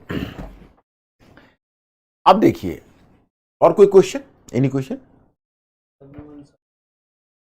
हाँ, क्या नाम बताया? हाँ, शबनम, हाँ बताओ। देखो, हिस्ट्री बुक कभी ज्यादा परचेज मत करो, तुम एनसीईआरटी पुस्तक परचेज कर लो। और एनसीईआरटी नई वाली के अलावा अगर आप चाहते हो 2 एनसीईआरटी परचेज कर लो। एक 8वीं कक्षा की एनसीईआरटी परचेज कर लो, परचेज करके घर में रखने के लिए, फिर मैं इंस्ट्रक्शन दूंगा। तो एक 8वीं कक्षा की एनसीईआरटी परचेज कर लो, एक 12वीं कक्षा की नई एनसीईआरटी परचेज कर लो। तो जो 12वीं कक्षा की जो नई एनसीईआरटी है उसमें 3 एनसीईआरटी, एक एंशिएंट, एक मिडिवल, एक मॉडर्न, आप सभी परचेज कर सकते हो। और अभी तो आप मॉडर्न हिस्ट्री भी केवल परचेज कर सकते हो। उसके अलावा आप बिपिन चंद्रा की बुक पहले वाली है, बिपिन चंद्रा की बुक है पहले वाली, मॉडर्न आधुनिक भारत का इतिहास, वो पहली एनसीईआरटी है। अब वो पहली एनसीईआरटी रही नहीं, तो बिपिन चंद्र का आधुनिक भारत का इतिहास अब आपको बुक के फॉर्म में छाप दिया है। या तो पहली वाली एनसीईआरटी आपको मिलेगी तो जेरॉक्स फॉर्म में मिलेगी, तो उसमें पढ़ने में आपको मजा नहीं आएगा। तो आप किसी बुक सेलर से बोलना कि हमको बिपिन चंद्र, मॉडर्न हिस्ट्री में बिपिन चंद्र की बुक आधुनिक भारत हमें दो, तो वो आपको आधुनिक भारत की एक बुक दे देगा पतला सा, उस बुक को आप परचेज कर लेना, उसको घर में रख लेना। और कक्षा 8 की एनसीईआरटी और कक्षा 12वीं की एनसीईआरटी दोनों को आप परचेज करके घर में रख लेना। फिलहाल आपको इतना ही करना है। ओके, अब देखो, अब मैं यहां पर, चूंकि आप मॉडर्न हिस्ट्री शुरू करने जा रहे हो, तो मैं चाहूंगा कि थोड़ा सा पहले आपको इतिहास के विषय में पता चल जाए कि आखिर इतिहास का विभाजन किया कैसे जाता है। जैसे अब भारतीय इतिहास का विभाजन है, तो ये मैं आपको भेज दूंगा, जिससे आपको पता चलेगा कि भाई कुछ किस प्रकार से हमारे इतिहास का विभाजन हुआ। जैसे आपका इतिहास है, आप आज इतिहास का विभाजन करते हो प्राचीन भारत, मध्यकालीन भारत, आधुनिक भारत, तो क्या यह विभाजन उचित है या उचित नहीं है? आपको ये पीडीएफ में भेज दूंगा, क्योंकि काम की चीज में पीडीएफ इसलिए भेज दूंगा कम से कम पढ़ने के लिए इनिशियल तो आपको कुछ चीज रहे। हो सकता है लेक्चर के बाद आप मिस कर जाओ, लेकिन लेक्चर के बाद देखो मिस नहीं कर सकते। अगर लेक्चर को थोड़ा स्लो करके नोट डाउन भी कर लो, या वैसे भी आप लेक्चर सुनने के लिए बैठना तो पेपर और पेन लेके बैठना। तो पेपर और पेन लेकर बैठने से फिर आपको समझने में ज़्यादा सुविधा होगी, और उसमें थोड़ा काम की चीज़ जहाँ आवश्यक होगा वहाँ आप नोट डाउन भी कर सकते हो, तो आपके लिए बहुत अच्छा रहेगा। आप उसको अगर थोड़ा सा, जैसे कुछ सुन रहे हैं कुछ इंपॉर्टेंट चीज़ लगी तो नोट डाउन कर लिया, तो आपको याद रखने में उससे सुविधा होगी। तो मैं आपको बता रहा था कि जैसे देखिए, भारत का जो इतिहास है, प्राचीन भारत, मध्यकालीन भारत और आधुनिक भारत का विभाजन है, यह विभाजन यूरोपीय इतिहास का हुआ। तो यूरोपीय इतिहास का त्रिकालीय विभाजन रहा। तो चूंकि उसका त्रिकालीय विभाजन रहा, प्राचीन काल, मध्यकालीन प्राचीन यूरोप, मध्यकालीन यूरोप और आधुनिक यूरोप, तो इसी तरह से भारतीय इतिहास को भी आज आप प्राचीन भारत, मध्यकालीन भारत और आधुनिक भारत में बांटते हो, या प्राचीन काल, मध्यकाल और आधुनिक काल। तो यूरोप में जो प्राचीन काल है उसको कुल मिलाकर प्रगति का काल माना जाता था, जब रोमन साम्राज्य का उद्भव हुआ और रोमन साम्राज्य ने इतना सारा प्रसार किया। जब रोमन साम्राज्य का पतन हुआ और यूरोप में जब सामंतवाद का युग आया था, तो उसके लिए उसने नाम दिया था मध्यकाल। और फिर जब एक बार यूरोप के इतिहास में मैं आपको बताऊंगा, जब कुस्तुनतुनिया का पतन हुआ और तुर्कों ने कुस्तुनतुनिया पर कब्जा कर लिया, और जब यूरोप और पूरब के बीच का व्यापारिक मार्ग जब इस्लामी शक्ति ने बंद कर दिया, तो जो मैं आपको 18वीं सदी के उत्तरार्ध में बताऊंगा, तो यूरोपीय शक्तियों ने नए नए मार्गों की खोज शुरू कर दी। तो जो नए मार्गों की खोज आप देखते हो उसको कहते हैं सी वोएजेज या सामुद्रिक खोज। तो जब सामुद्रिक खोज की प्रक्रिया देखोगे उसको भौगोलिक खोज बोलते हैं। वही जो भौगोलिक खोज है वहीं से आधुनिक काल का आरंभ वो मानते हैं, और पुनः जागरण, धर्म चोरी आंदोलन वगैरह हुआ। तो यूरोप के इतिहास में जब प्राचीन काल, मध्यकाल और आधुनिक काल की संकल्पना आई, उस समय प्राचीन काल को प्रगतिशील कहा गया था, मध्यकाल को प्रगतिहीन माना गया, नीचे डाउन होता हुआ, और फिर आधुनिक काल को प्रगतिशील माना गया। तो पहले क्या हुआ? आदित्य बोलो। स्पेक्ट्रम का पढ़ना है। आदित्य स्पेक्ट्रम मत पढ़ना, तुम फिर उलझ जाओगे। देखो, जब आप मुझसे पढ़ रहे हो तो मेरे तरीकों को फॉलो करो। स्पेक्ट्रम में क्या क्या बहुत ज्यादा फैक्ट्स है, और सबसे बड़ी बात है कोई स्कीम नहीं है पढ़ने का। आदित्य, आज तुम लोगों का पहला क्लास है, इसलिए बहुत चीज मुझे भी समझाना मुश्किल होगा, और तुम भी चूंकि पुराने संस्कार में ढले हुए हो पढ़ने के, तो तुम्हारा भी अपना पुराना पैटर्न बनाने में तुम्हें भी थोड़ी दिक्कतें आएगी। लेकिन मैंने क्या कहा कि 4-5 दिन हमारे साथ काम करो, तो तुम मेरे पैटर्न को फिर धीरे धीरे समझने लगोगे, और एक बार जब इस पैटर्न को समझ जाओगे तब तुमको पता चलेगा कि पहले पढ़ने में मुश्किलें क्या आती थी। जैसे देखो, बिना स्कीम के तथ्य पढ़ते चलोगे तो रटना पड़ेगा, और रटने की प्रवृत्ति को हतोत्साहित कर सोचने की प्रवृत्ति को बढ़ाना है तो फैक्ट्स को कम करना है। मैंने आपको पहले क्लास में क्या बताया था? इतिहास के अध्ययन का मतलब है परिवर्तन। जैसे अब पलासी और बक्सर का युद्ध पढ़ते हो, या बंगाल विजय पढ़ते हो, तो बंगाल विजय में मीर जाफर, सिराजुद्दौला और जितने कैरेक्टर हैं उसने उसको मारा, ब्लैक होल त्रासदी हुई, वो सब क्या है? वो सब सिर्फ उदाहरण है। उसमें चेंज क्या है कि एक व्यापारिक कंपनी आती है जो व्यापार करने आई थी कुछ खास मकसद से, उसकी राजनीतिक महत्वाकांक्षा जगती है, वह विजय के रास्ते पर चल देती है। पलासी का युद्ध उसको क्यों करना पड़ा, उसके पीछे उसकी क्या मंशा थी, पलासी के युद्ध के बाद उसे क्या लाभ मिला, पलासी के युद्ध क्या इतना महत्वपूर्ण युद्ध था, या उससे ज़्यादा महत्वपूर्ण बक्सर का युद्ध था। बक्सर का युद्ध क्यों घटित हुआ, बक्सर के युद्ध के बाद ब्रिटिश कंपनी कैसे एक राजनीतिक शक्ति के रूप में ढल गई, किस प्रकार से ऐसा परिवर्तन लाया, तो इसको कहते हैं अवधारणात्मक यानी परिवर्तन का ज्ञान। तो परिवर्तन के ज्ञान के साथ आपका फैक्ट्स मिला हुआ आएगा, तब आप उसको पचा पाओगे और उसको अपने आप में समाहित कर पाओगे। लेकिन अगर कोई ऐसी पुस्तक मैं आपको बता देता हूं जिसमें तथ्य बहुत ज्यादा है, तो आपको उसमें मुश्किलें आएगी, रटना पड़ेगा। और रटने में वैसे कोई नहीं, तुम कहोगे भाई तुम लोग बहुत मेहनती स्टूडेंट हो, मैं जानता हूं, और इसलिए कहोगे आप कैसे जानते हैं, तो मैं जानता हूं भाई, मतलब आजकल के बच्चों की मेहनत मैं जानता हूं कि मेहनत में उन्हें कोई कमी नहीं है, लेकिन दिशा सही नहीं होने से मेहनत फलीभूत होने में दिक्कत आ जाती है। तो तुम जैसे स्पेक्ट्रम लिया, कोई, मैं किसी पुस्तक का खिलाफ नहीं हूं, पुस्तक तो पुस्तक है, उसमें इंफॉर्मेशन है तो ठीक है। तो वो इंफॉर्मेशन इतना ज्यादा है कि वो उसमें तुम उलझ जाओगे, और तुम मेहनत करके 2-4 पेज रटते जाओगे, तो जैसे जैसे पेज आगे बढ़ेगा पीछे का भूलते जाओगे, और फिर एक बड़ा ही गलत साइकिल में फंस जाओगे, और तब फिर फ्रस्ट्रेशन बिल्डअप करने लगेगा। इसलिए हम उस पुस्तक पढ़ने को हतोत्साहित करते हैं, और स्पेक्ट्रम में बहुत ज्यादा फैक्चुअल उसको बनाया हुआ है। तो मुझे लगता है कि तुम्हें उत्तर मिल गया होगा मेरे प्रश्न का। हाँ विजय और रिया, हाँ, विजय का, हाँ के पास बी ओवर की बुक। देखो विजय, वीएल ग्रोवर तुम अभी मत छूना, टच ही मत करो, क्योंकि वीएल ग्रोवर में भी तुमको बहुत ज्यादा तथ्य है। अब अगर वीएल ग्रोवर तुमने पहले से पढ़ लिया होगा, उसको तुम अगर कुछ आत्मसात किया होगा, तब की बात तो अलग है, लेकिन वीएल ग्रोवर में भी बहुत ज्यादा तथ्य है। मैंने जो 3 चीजें आपको बताई है, पहले आप उसी पुस्तक को पढ़िए। जैसे मान लो वीएल ग्रोवर है, तो उसमें आप देखोगे तो पलासी बक्सरी, उसमें एक एक घटना है, कहानी है, और बहुत सारा इवेंट्स है। उतने इवेंट्स आप नहीं याद रख पाओगे। वीएल ग्रोवर एक्चुअली उन बच्चों के लिए है जो बच्चे ऑप्शनल इतिहास में रखना चाहते हैं, और वो भी केवल ब्रिटिश एक्सपेंशन के लिए, नेशनल मूवमेंट के लिए नहीं।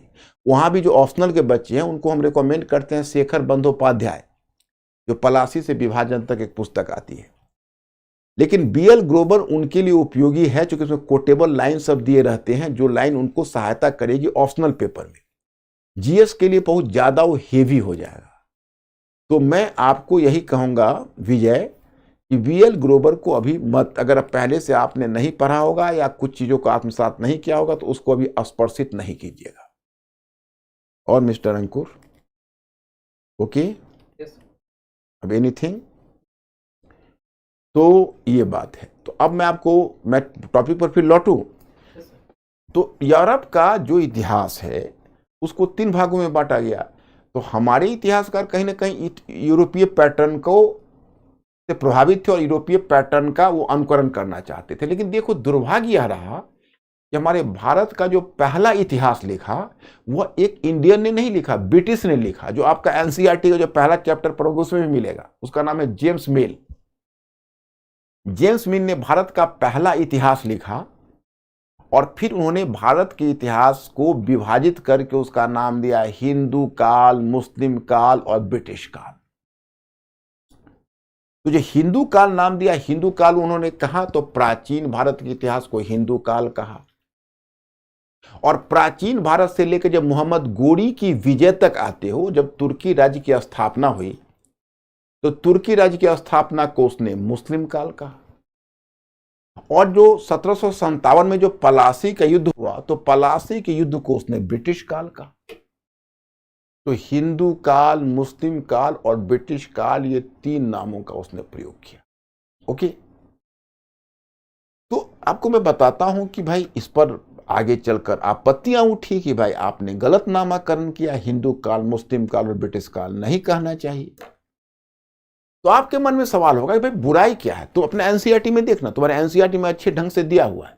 इसलिए विजय, चाहे जितने लोग ग्रोवर वगैरह, पहले तुम एनसीईआरटी 8वीं कक्षा का जो आपको ये जाएगा, इनको आप भेज देना वहाँ मिस्टर अंकुर, ये पीपीटी इनका भेज देना, और ये बच्चों तक पहुँच जाना चाहिए। तो उसमें एनसीईआरटी का जो टॉपिक्स है, वो टॉपिक्स को मैंने 1-2 करके दिया हुआ है, और उस टॉपिक में क्वेश्चन बना के दिया हुआ है कि मतलब उसमें इशू बना के दिया, उस इशू के आधार पर तुम एनसीईआरटी पढ़ोगे तो पता चलेगा। देखो प्राचीन भारत के लोग वो अपने आप को हिंदू नहीं कहते थे, हिंदू पहचान ही बाद में आई।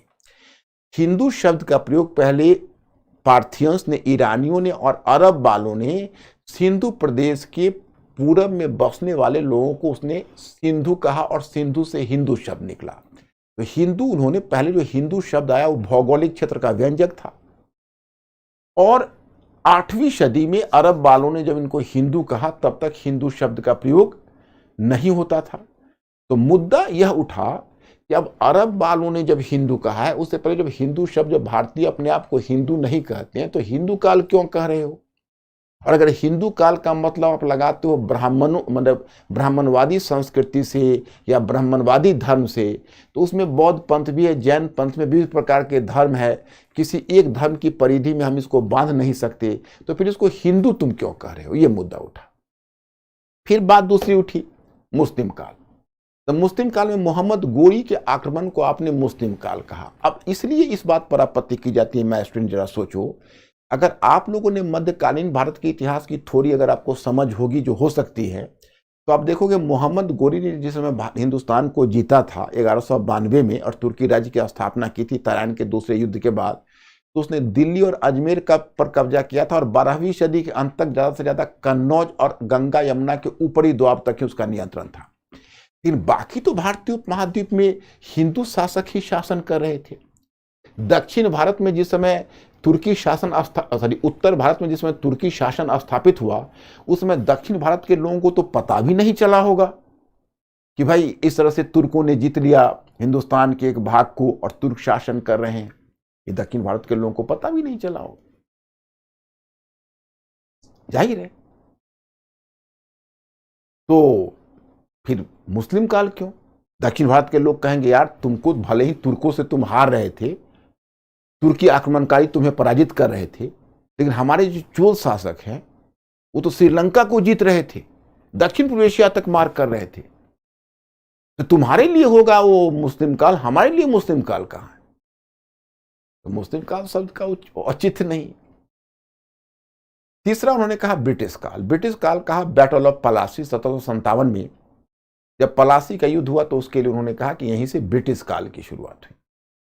इस बात पर आपत्ति हुई कि पहली बात है कि जब आप धर्म के आधार पर डिवाइड कर रहे थे और धर्म के आधार पर आपने हिंदू काल कहा, मुस्लिम काल कहा, तो आप क्रिश्चियन काल कहते, तो उनको हिंदू काल कहा, इनको मुस्लिम काल कहा, इनको क्रिश्चियन काल कहने के बजाय आप कहते हो, आप क्रिश्चियन काल नहीं कहते हो, आप कहते हो ब्रिटिश काल। खैर चलो 1 मिनट के लिए भी, लेकिन हम ब्रिटिश काल को क्यों आधार माने? मान लीजिए मध्यकाल में तो चलो हिंदू मुस्लिम शासक छोटे रूल में, छोटी क्षेत्र में रूल कर रहे हैं और हिंदू शासक चारों तरफ फैले हुए हैं, बहुसंख्यक प्रजा हिंदू, इसलिए मुस्लिम काल शब्द उचित नहीं है। पर आपने जो ब्रिटिश काल नाम दिया, तो आप जो ब्रिटिश लोग हैं वो तो बाह्य एक्सप्लॉइटर्स हैं, वो तो बाहर के शोषक थे। आप बाहर से आकर लूट कर शोषण करते रहे। लेकिन यहां जो हिंदुस्तान है, वो हिंदुस्तान में तो पहले से जो इस्टेब्लिश्ड पैटर्न है वही इस्टेब्लिश्ड पैटर्न चला आ रहा है। तो आपने तो कभी अपने आप का देशीकरण किया ही नहीं, आप तो हमेशा एक बाहर शोषक बने रहे। तो ब्रिटिश काल शब्द भी उचित नहीं है, तो ये अनुचित हुआ। पहले इसका खंडन किसने किया my student, do you understand? इसका पहला खंडन किया राष्ट्रवादी लेखकों ने। उन्होंने नाम बदल दिया, कहा नहीं हिंदू मुस्लिम और ब्रिटिश काल नहीं, इसका नाम होना चाहिए प्राचीन काल, मध्यकाल और आधुनिक काल। उन्होंने जो यह बात कही, जानते हो यह पैटर्न उन्होंने कहां से लिया? फिर वही यूरोपीय इतिहास से लिया। यूरोपीय इतिहास में प्राचीन काल, मध्यकाल, ancient, medieval and modern age है, उसी तरह उन्होंने बांटा। लेकिन जानते हो कि वह नाम बदला, विभाजन का आधार तो वही रखा। मध्यकाल का आरंभ इन्होंने भी मोहम्मद गोरी के आक्रमण और तुर्की शासन की स्थापना से माना। एक तो जेम्स मिल ने एक बड़ा बुरा काम कर दिया, हमारे इतिहास का सांप्रदायिकरण कर दिया, हिंदू और मुस्लिम के बीच एक तरह से दरार पैदा करने की कोशिश की कि देखो भाई, ये जो 12वीं सदी से पहले का जो काल है वह हिंदुओं का काल रहा है, और 12वीं सदी के बाद बाहर से मुसलमान आ गए, जीत लिया हिंदुस्तान को और अपना काल, मुस्लिम काल स्थापित कर लिया। वो इस बात को क्यों नहीं समझ पा रहे हैं कि इन 600 वर्षों में, यानी 12वीं से 18वीं सदी तक हिंदू और मुसलमान दोनों साथ साथ रहते हुए समन्वित संस्कृति का विकास किया। और इस तरह तो बहुत सारे देश में बाहरी लोग गए, वहाँ के देशी बन गए। ब्रिटिश लोग अमेरिका गए और फिर वो उनका अमेरिकीकरण हो गया, और वही ब्रिटिश लोगों ने अमेरिका के अगेंस्ट में एक क्रांति करके फिर संयुक्त राज्य अमेरिका को एक स्वतंत्र राष्ट्र बनाया। तो ऐसा तो ट्रांसफर पोस्टिंग पूरे वर्ल्ड में हुई है। तो आप उनको क्यों ये बात बार बार इंडियन की मेमोरी में भर रहे हो कि देखो ये हिंदुओं का आपका ग्लोरियस जो आपका गौरवपूर्ण समय था वो 12वीं सदी था, और फिर 12वीं सदी के बाद यहाँ पर जब मुसलमान आ गए तो उनका युग शुरू हो गया। इस बात पर आपत्ति की जानी चाहिए। लेकिन हमारे राष्ट्रवादी लेखकों ने नाम तो बदल दिया, लेकिन विभाजन का आधार वही रखा, वही मोहम्मद गोरी के शासन की स्थापना। और आधुनिक काल जिसको उन्होंने कहा है वह बैटल ऑफ पलासी से शुरू होता है। तो यहां पर भी देखो एक आपत्ति है। 1757 में मैं आप लोगों से पूछूं कि 1757 में जो ब्रिटिश ने विजय की हिंदुस्तान की, तो ये अच्छी घटना है या बुरी घटना है?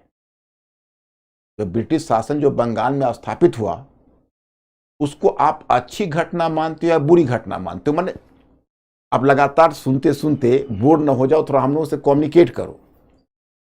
हाँ, ऑप्शनल में हिस्ट्री लेना सही।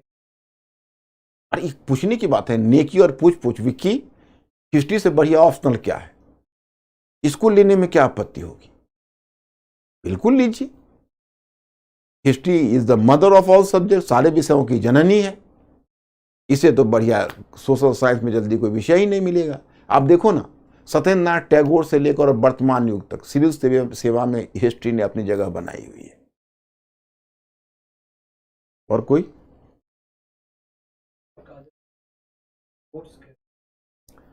काजल नोट्स अभी तुम नहीं उतना इनलाइटन होगी। काजल तुम जैसे मैं जो अभी जैसे पढ़ा रहा हूं, तो मैं तुमको हिंट करता जाऊंगा कि नोट्स कैसे बनाओगे।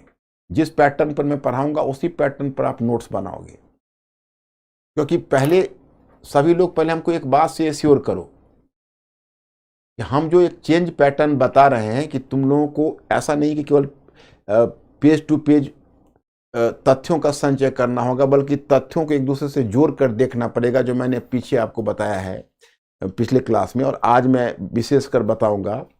तो आप हमारे इस बदले हुए पैटर्न को थोड़ा सा समझने का प्रयास कर रहे हो ना, और इस पैटर्न को मत समझना तो पूछ लेना हमसे। इस पैटर्न समझना बहुत ही आवश्यक है। तो अब फिर लौटता हूं, तो मैं आपको बता रहा था कि अब आधुनिक काल ये जो आधुनिक काल जैसे बैटल ऑफ पलासी, मेरा प्रश्न ये है इन लोगों से कि पलासी के युद्ध के बाद जो बंगाल में ब्रिटिश शासन की स्थापना हुई, उसको आप अच्छी घटना मान रहे हो भारत के लिए या बुरी घटना मान रहे हो? बुरी घटना। तो एक माय स्टूडेंट्स मैंने बुरी घटना लिख रहे हैं ना, तो अब सवाल ये उठता है कि जब हम इसको बुरी घटना मान रहे हैं my students, is it justified to say that कि the modern age started from with the battle of Plassey? तो क्या ऐसा मानना उचित है कि पलासी के युद्ध के साथ आधुनिक युग का आरंभ हुआ? क्योंकि आधुनिक युग को तो तुम प्रगति का द्योतक मानते हो, तो ये समस्या आती है। तो खैर चलिए, इन्होंने बस वही जेम्स मिल के विभाजन को ही आधार बनाया, केवल नाम बदल दिया। अब आए मार्क्सवादी लेखक। अब ये बहुत डिटेल्स में मत पूछना कि मार्क्सवादी इतिहास लेखन क्या है, क्योंकि ये तुम लोगों का इंटरेस्ट का विषय नहीं है, यह है ऑप्शनल वालों का।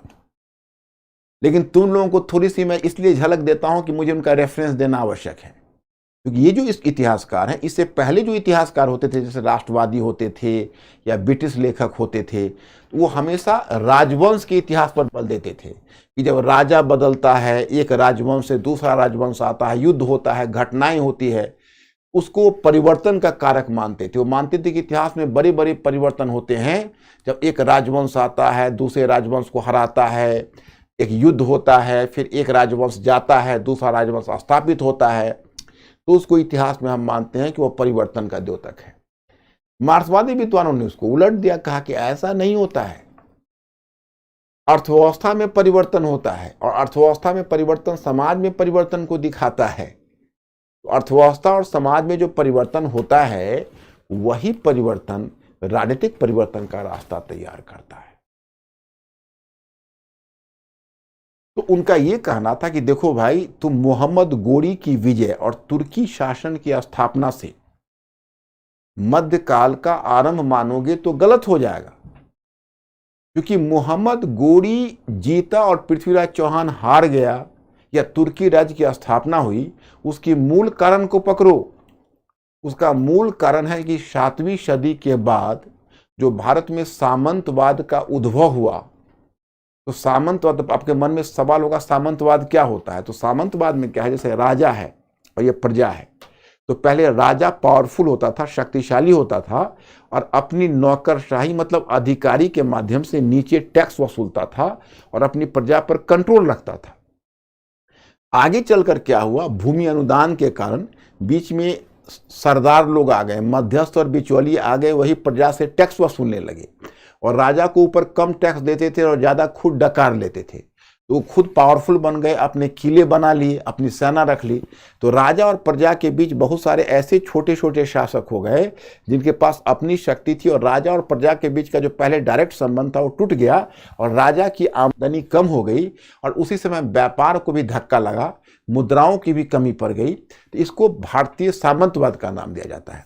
तो उनका कहना था कि सामंतवाद आया जिस कारण से केंद्रीय सत्ता कमजोर हुई, और जब केंद्रीय सत्ता कमजोर हो गई तो मोहम्मद गोरी या तुर्की शासकों को भारत में विजय करने का अवसर मिला। अगर केंद्रीय सत्ता कमजोर नहीं होती तो मोहम्मद गोरी हरगिज नहीं जीतता और फिर यहाँ पर तुर्की राज्य की स्थापना नहीं होती। तो हमें इतिहास में परिवर्तन का कारण मोहम्मद गोरी से नहीं मानना है, बल्कि हमें इतिहास में परिवर्तन का कारण सामंतवाद के उद्भव से मानना है। तो जानते हो, उन्होंने एक नया चैप्टर जोड़ दिया, पूर्व मध्यकाल, और पूर्व मध्यकाल आपके पाठ्यक्रम में है 750 ईस्वी से 1200 ईस्वी के बीच। मैं स्टूडेंट्स, क्या मैं आपको समझा पाया ये चीज? 750 से 1200 ईस्वी पूर्व मध्यकाल, और तब अब 4 विभाजन हो गया, प्राचीन काल, पूर्व मध्यकाल, उत्तर मध्यकाल। उत्तर मध्यकाल में सल्तनत काल आ गया जिसको तुर्की शासन की स्थापना कहते हो। तो इतना हो गया। अब क्या हुआ कि 1980 और 1990 के दशक में, अब आपके मन में जिज्ञासा होगी, भाई मैं दशक कहता हूं तो दशक का मतलब क्या है? तो ध्यान रखना, अगर मैं 1980 का दशक बोलूं तो इसका मतलब आप लोग लगाना 1981 से लेकर 1990 तक का काल। 1981 से 1990 तक का काल जो मैं बोलूं तो आप समझ लेना 1980 का दशक। अगर मैं 1990 का दशक बोलूं तो आप समझ लेना 1991 से लेकर 2000 ईस्वी तक का जो काल है उसको हम 1990 का दशक कहते हैं। 1980 का दशक है, 1990 का दशक है। तो ये इन दशकों में आकर फिर एक नए नए इतिहासकार आए, उन्होंने एक प्रश्न चिन्ह लगाया। उन्होंने कहा कि देखिए भाई, ब्रिटिश लोग बोलते हैं या फिर हमारे राष्ट्रवादी इतिहासकार पलासी के युद्ध के साथ आधुनिक युग का आरंभ मानते हैं। उन्होंने एक दूसरा तर्क दिया। उन्होंने कहा कि देखिए ऐसा है, मुगल काल के लेटर फेज में जब उसी समय यूरोपीय कंपनियां आई, भारत में इतना व्यापार बढ़ गया यूरोपीय कंपनियों के आने से, और यूरोपीय कंपनियां जो भारत से वस्तुएं खरीद के ले जाती थी, इस कारण से व्यापारिक क्रांति हो गई। ब्रिटिश और डच कंपनी ने व्यापारिक क्रांति ला दी 17वीं सदी में। और फिर इतनी बड़ी मात्रा में जो अमेरिका से सोने और चांदी आ रही थी, वह सोने और चांदी जब हिंदुस्तान में इतनी बड़ी मात्रा में सोने चांदी आ रही थी, और जब यूरोपीय कंपनियां थी, पोर्चुगीज कंपनी थी, ब्रिटिश कंपनी थी, डच कंपनी थी, फ्रेंच कंपनी थी, ये सब नई नई फसलें भी लेकर आई। जैसे अमेरिका से मक्का की खेती आई, आलू की खेती आई, तंबाकू की खेती आई, लाल मिर्च की खेती आई। तो ये सब जो चीजें आई, और इन सब चीजें यहाँ पर जब उत्पादन बढ़ गया इन चीजों का, तो उनका यह काजू का प्रोडक्शन शुरू हुआ, अल्फोंसो आम का प्रोडक्शन शुरू हुआ।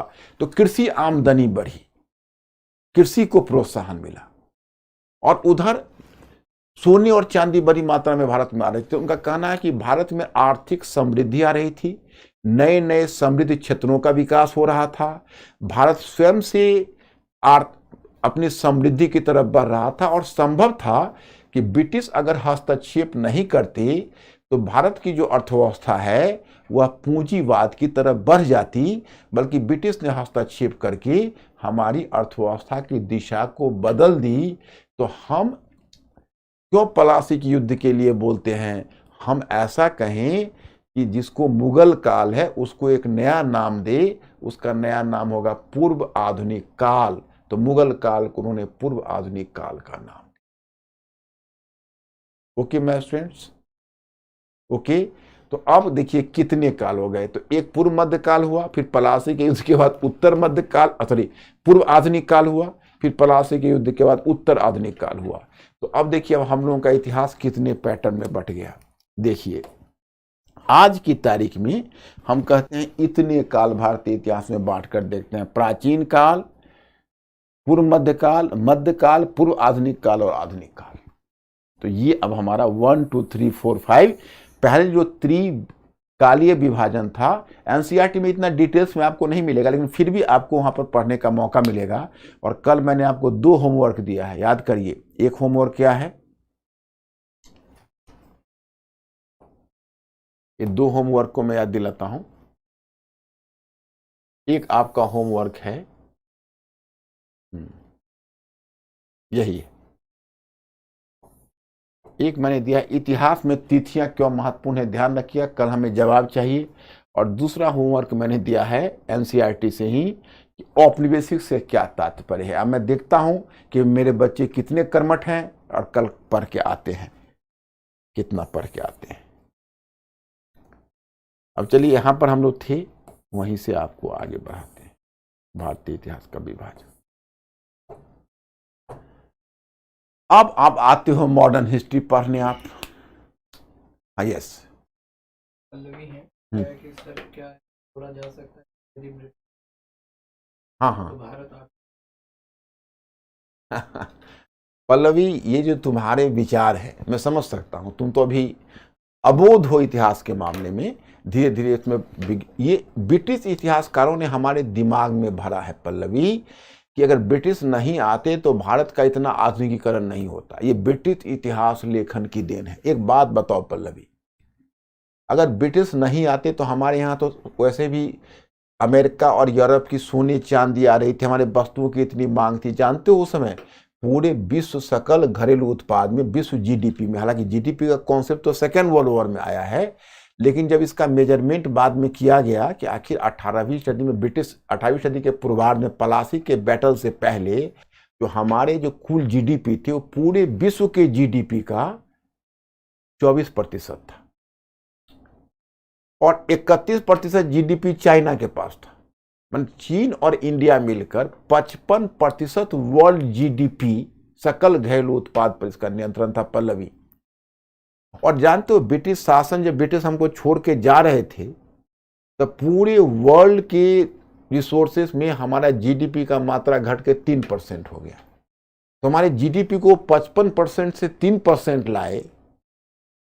और हम यह मानकर चले कि ब्रिटिश नहीं आए होते तो भारत को समृद्धि नहीं मिलती, तो ये कितनी बड़ी बात हो जाएगी। समझ में आ रही है बात? ओके है? तो अब हम इस मुद्दे पर आते हैं कि आखिर, जस्ट 1 मिनट,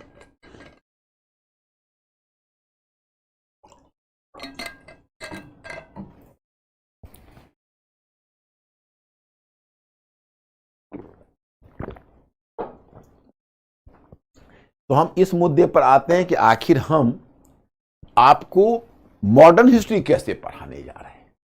तो मॉडर्न हिस्ट्री को हम देखो बच्चों 4 पार्ट में बांट रहे हैं। आधुनिक काल के इतिहास को निम्नलिखित खंडों में विभाजित बांटकर अध्ययन किया जा सकता। एक खंड है 18वीं सदी का इतिहास, पहला यही खंड एक छोटा सा खंड है। दूसरा खंड है उपनिवेशवाद, तीसरा खंड है राष्ट्रवाद और चौथा खंड है स्वतंत्रोत्तर भारत। अब जानते हो इतना इंटरेस्टिंग हो जाएगा, जैसे पहले आप पढ़ते थे तो पहले आप पेज उलटते, जैसे आप पढ़ते कर्नाटक युद्ध, एक पेज पढ़ लेते, 2 पेज, फिर पढ़ते पलासी का युद्ध, फिर पढ़ते बक्सर का युद्ध, फिर बंगाल की दीवानी, फिर आगे आते तो वारन हेस्टिंग्स, कॉर्नवालिस, अस्थाई बंदोबस्त, रैयतवाड़ी, महालवाड़ी, फिर वहां से चले आते लॉर्ड हेस्टिंग्स, मराठों का दमन, तृतीय आंग्ल मराठा युद्ध, उन्हें पहले वेलेस्ली आते, फिर आप आते लॉर्ड हेस्टिंग्स, फिर आप वहां से आगे बढ़ते तो विलियम बेंटिंक के सुधार, वहां से बढ़ते हुए 1857 का विद्रोह, ऐसे पढ़ते जाते। तो जानते हो ऐसी पढ़ाई में क्या होती है, आपको लगता है कि मैं ग्लोबल पढ़ लूँ, ये पढ़ लूँ, ये पढ़ लूँ, क्या है उस चैप्टर से जैसे जैसे चैप्टर आगे बढ़ता जाता तुमको कनेक्टिविटी नहीं मिलती। जैसे एक उदाहरण मैं बताता हूँ, और क्वेश्चन जब वो पूछते हैं तब तुमको ध्यान आता है कि अरे ये क्वेश्चन इतना इन्फ्लुएंशियल। जैसे मैं उदाहरण बताता हूँ, वो आपसे क्वेश्चन पूछेंगे कि रॉबर्ट क्लाइव ने जहाँ भारत की राजनीतिक विजय की, वहीं विलियम बेंटिक ने भारत की सांस्कृतिक विजय की, इस कथन का परीक्षण कीजिए। आपसे क्वेश्चन पूछेंगे कि लॉर्ड डलहौजी आधुनिक भारत का निर्माता था, क्या आप इस कथन से सहमत हैं? तो मतलब ऐसे प्रश्नों को जब तक आपकी अंडरस्टैंडिंग नहीं बनेगी, तो मेरी पूरी कोशिश यह है कि पहले आपकी पूरी पढ़ाई को हम आपकी पूरी पढ़ाई को अंडरस्टैंडिंग के लेवल पर ले जाएं। ओके, हम आपकी पूरी पढ़ाई को अंडरस्टैंडिंग के लेवल पर ले जाएं। पहले हम आप में एक अंडरस्टैंडिंग पैदा करें। ओके, तो इसमें मैं इसको 4 पार्ट में बांटा है। जैसे 18 आपका सिलेबस तो शुरू होता है 18वीं सदी के उत्तरार्ध से, प्लासी के बैटल से, लेकिन हम 18वीं सदी के पूर्वार्ध को भी ले लिया। उसमें चैप्टर मैंने क्या बनाया है पता है? हमारा चैप्टर है 18वीं सदी के पूर्वार्ध में मुगल साम्राज्य का विघटन और क्षेत्रीय राज्यों की स्थापना। उसमें मैंने एक हिस्टोरिकल डिबेट भी हल्का सा दिया है, उस पर एक क्वेश्चन भी कराऊंगा। तो उसमें ये अच्छा, उसके बाद जब वो चैप्टर हमारा हो जाएगा तब हो जाएगा 18वीं सदी का उत्तरार्ध। तो 18वीं सदी के उत्तरार्ध में क्या डील करना है? यूरोप चलना है, यूरोप में कैसे कैसे परिवर्तन हो रहा है उसको देखना है। उसको देखते हुए यूरोप में जो परिवर्तन हो रहा है, जिस कारण से भौगोलिक खोज शुरू हुई, कैसे यूरोपीय कंपनियां एक वैकल्पिक मार्ग खोजते खोजते हिंदुस्तान पहुंची, कैसे वह अमेरिका के सोने चांदी हिंदुस्तान में उड़ेलने लगी, कैसे हिंदुस्तान से व्यापारिक वस्तुएं ले जाती थी, फिर क्या ऐसी वजह हुई कि व्यापार करने आई उसकी राजनीतिक महत्वाकांक्षा जगने लगी, कैसे कर्नाटक का युद्ध हुआ, कैसे पलासी और बक्सर का युद्ध हुआ, और पलासी और बक्सर के बाद कैसे ब्रिटिश कंपनी राजनीतिक शक्ति के रूप में ढली, वहां से लेकर 1765 तक जहां से बंगाल की दीवानी कंपनी को प्राप्त हुई है, और कंपनी ने भारत में अपनी उस दीवानी की रकम से निवेश करना शुरू कर दिया है, वहां तक ले जाके आपको 18वीं सदी का उत्तरार्ध समाप्त हो जाएगा। तब हम एक टॉपिक ही बड़ा मेजर टॉपिक बनेगा उपनिवेशवाद। उपनिवेशवाद को भी हम 3 चरण में बांट देंगे, वाणिज्यिक चरण, औद्योगिक चरण और वित्तीय चरण। और आपका वाणिज्यिक चरण शुरू होगा 1765 से जो 1813 तक जाएगा, औद्योगिक चरण 1813 से 1858 तक जाएगा, और वित्तीय चरण 1858 के बाद 1947 तक है। तो उसमें आप देखोगे कि चूंकि देखो, अब कल मैंने आपको एक होमवर्क दिया है, कल उसको पढ़ के आप आओगे तो मेरे लिए और भी सहूलियत होगी।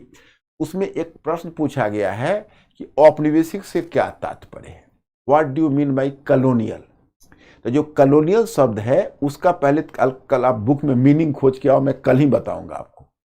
तो उसमें आप देखोगे कि एक्चुअली जब वो भारत पर जब में आए तो उनका उद्देश्य क्या था कि भारत पर कब्जा करके और भारत से हम आर्थिक लाभ अधिक से अधिक प्राप्त करें। तो वो भारत में कोई ऐसा तो नहीं घूमने आए थे या एंजॉय करने आए थे या भारत का भला करने आए थे, जैसे वो कहते हैं ना।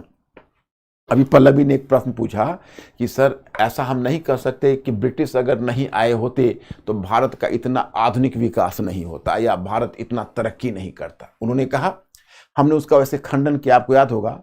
लेकिन मैं आपसे एक प्रश्न करूं कि एक बात बताइए कि ब्रिटिश शासन जो भारत में आया और शासन स्थापित हुआ तो उससे भारत को लाभ मिला या नहीं मिला?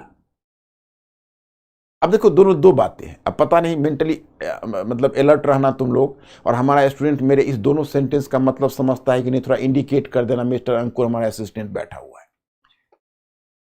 इंडिकेट ये करना कि मैं कहूं कि क्या ब्रिटिश भारत को में विकास करना चाहता था? तो होगा नहीं। फिर दूसरा प्रश्न करूं, क्या ब्रिटिश के शासन के अंतर्गत भारत का विकास हुआ कि नहीं हुआ? तो होगा हाँ। तो कहोगे कि दोनों में विरोधाभास है? विरोधाभास नहीं है। ब्रिटिश हमारा विकास नहीं करना चाहते थे, वो तो आए थे औपनिवेशिक शोषण के लिए, समझना। उनको यहां पर कब्जा करके और यहाँ के संसाधन का दोहन करके खुद को लाभ पहुंचाना था, रिसोर्सेस को। लेकिन ऐसा वो तभी करते जब यहाँ पर कुछ वो सुधार करते, कुछ संस्थाएं स्थापित करते, कुछ यातायात संचार व्यवस्था बनाते, तो उन्होंने क्या किया, उनकी मजबूरी थी, अंग्रेजी शिक्षा लागू किया अपने कारण से, रेलवे यातायात और संचार बनाया अपने कारण से।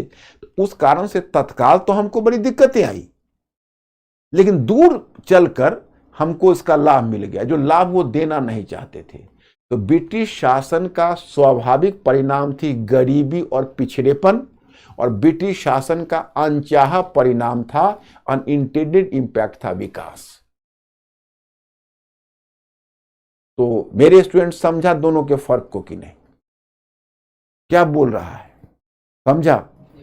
दोनों के फर्क को समझा? देखो बच्चे, मैं तुम्हारी आंखों में और चेहरे में तो नहीं झांक सकता, लेकिन हां, मैं मन की आंखों से यह अनुमान करने की कोशिश करूंगा कि तुम समझ पा रहे हो कि नहीं, और मैं उम्मीद करूंगा कि तुम लोग अवश्य समझोगे, और मेरे जो असिस्टेंट हैं वो आपके कमेंट से मुझे अवगत कराते हुए मुझे इस बात को समझाते रहेंगे कि आप समझ रहे हो। मतलब ये लोग क्या समझ रहा है, क्या इंडिकेशन दे रहा है? ये दोनों के फर्क को समझा है कि ब्रिटिश ने भला करना चाहा, वो एक बात है, नहीं करना चाहा, लेकिन हमारा भला हो गया, ये दूसरी बात है। अब पल्लवी भी समझ गई होगी कि हम ब्रिटिश को क्रेडिट क्यों नहीं दे रहे हैं। जैसे मैं अपने बच्चों को एक उदाहरण देता हूं, आपको भी एक इंटरेस्टिंग उदाहरण देता हूं, आप लोग भी इस इंटरेस्टिंग उदाहरण को एंजॉय करो। हालांकि थोड़ा अनप्लीजेंट भी है। मानो दो मित्र हैं, दोनों मित्रों के बीच लड़ाई हो गई। अब एक मित्र है वो थोड़ा एग्रेसिव है, और दूसरे मित्र को कान पर एक तमाचा मार दिया, बड़ा बुरा किया। अब दूसरे मित्र को तमाचा लगा, वो बिलबिला पड़ा, वो बहुत ज्यादा क्रुद्ध हुआ, मतलब दोनों के बीच। लेकिन कुछ लोगों ने दोनों को पकड़ा और दोनों को समझाते बुझाते अलग कर दिया। एक बड़ी मारपीट होने से तो बच गई, लेकिन तमाचा तो उसको लग गया। तो जिसको तमाचा लगा वो तो भावनात्मक रूप से बहुत आहत हुआ। वो तो कहा कि मैं इसका जीवन भर चेहरा नहीं देखूंगा, इसने मुझ पर हाथ उठाया है। जिस मित्र को तमाचा लगा था, संजोग से उसकी कान की एक बीमारी थी और बहुत समय से उसका कान बंद चल रहा था। लेकिन ये दूसरा वाला मित्र ने जो उसको तमाचा मारा, तो कुछ समय के बाद उसका एहसास हुआ जैसे वो पिछले 3 वर्षों से ट्रीटमेंट ले रहा था, कान नहीं खुल रहा था। लेकिन जब इसने तमाचा मारा तो उसने महसूस किया कि धीरे धीरे उसका कान खुद खुल गया बिना मेडिसिन का। तो एक समय आता है जब वो 2-3 महीने के बाद धीरे धीरे तमाचे का दर्द थोड़ा भूलता है, भावनात्मक रूप से थोड़ा फ्री होता है। एक दूसरे मित्र के पास कहता है, यार पता नहीं उस दिन वो तमाचा लगाया, वो मेरा कान खुल गया। अब ये बात जो दोनों का कॉमन मित्र है, वो मित्र जिसके सामने बोला है, तो वो जाके जो उसने तमाचा मारा है उस मित्र को कह दिया, जो पुराना मित्र था उसका, कि यार तुम जो उसको तमाचा मारे अमुक जी को, उसका कान खुल गया और पिछले 3 वर्षों की बीमारी उसकी दूर हो गई। तो जो मित्र तमाचा मारा था, वो मित्र को अब थोड़ा बल मिला कि भाई मैंने तो कोई अच्छा काम कर दिया। तो दूसरे दिन वो आता है और उस मित्र को पकड़ता है, कहता है कि देख यार, मुझसे तो बहुत बड़ी गलती हुई, मुझे ऐसा नहीं करना चाहिए, तुम मेरे मित्र हो, मुझे तमाचा नहीं चलाना चाहिए था, लेकिन चलो गलती हो गई, क्या कर सकते हैं। लेकिन एक उपकार तुम मानो या ना मानो, लेकिन इतना तो तुमको स्वीकार करना चाहिए कि मैंने कान की पुरानी बीमारी ठीक कर दी। तो क्या जिसने तमाचा खाया था, जिसके कान की बीमारी ठीक हुई, उसको उस पहले मित्र जिसने तमाचा मारा था उसका एहसानमंद होना चाहिए, हां या ना? अब आपके उत्तर पर डिपेंड करता है। क्या बोल रहे हैं मेरे स्टूडेंट, हां या ना? नो। तो जब उस मित्र को उस पर ऑब्लाइज नहीं होना चाहिए, तो हम ब्रिटिश को ऑब्लाइज क्यों हम बच्चों? उसने तो वही तमाचा से हमारा कान खुल गया, उसने तो हमारा कान खोलना नहीं चाहा था, उसने तो दुश्मनी से तमाचा मारी थी हमें। Do you understand my point और नॉट? तू तो अपने लाभ के लिए आया था, वो अपना शोषण कर रहा था। तो पूरे उपनिवेशवाद में हम वाणिज्यिक चरण में ब्रिटिश का हित भारत में क्या था और उसने उसके दरमियान किस प्रकार की नीति अपनाई, वो हम आपको बताएंगे। फिर जब तुम औद्योगिक चरण में आओगे तो उसमें ब्रिटिश नीति भारत, जो कि भारत में शोषण का स्वरूप बदल जाएगा, और ब्रिटिश का जैसे समय औपनिवेशिक हित बदलेगा उसकी नीतियां बदल जाएगी, क्योंकि जो राजनीतिक नीति है, प्रशासनिक नीति है, सामाजिक नीति है और सांस्कृतिक नीति है, वह स्वतंत्र नहीं है, वो औपनिवेशिक हित के लिए लाई गई है। ब्रिटिश अगर मुस्कुराए भी भारत में तो मुस्कुराहट के पीछे कोई ना कोई औपनिवेशिक उद्देश्य है। तो उनका जो उद्देश्य है, तो इसलिए आप यह भी जान लें कि वह स्वेच्छा से ऐसा नहीं कर रहे हैं, बल्कि नीतियां ऐसी हैं कि वो नीतियां उनके औपनिवेशिक हित के लिए लाई जा रही है। इसलिए पूरी नीतियां को समझना है तो उनके हित को समझिए, औपनिवेशिक हित को। फिर जब वित्तीय चरण में आओगे तो फिर उनका औपनिवेशिक हित बदल जाएगा, उनकी नीतियां बदल जाएगी। इस तरह से करके हम आपको उपनिवेशवाद के माध्यम से सारे परिवर्तन बताएंगे। ऐसा पुस्तक में आपको नहीं मिलेगा, पुस्तक में इस तरह से डिवाइडेड नहीं मिलेगा आपको, वो मेरे ही पैटर्न से मिलेगा। इसलिए मेरा वाला मैं आपको PDF भेजता रहूंगा और उसी पैटर्न पर तुम नोट्स बना लेना।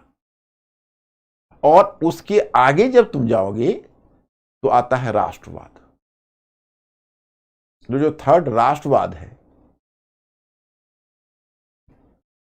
वह राष्ट्रवाद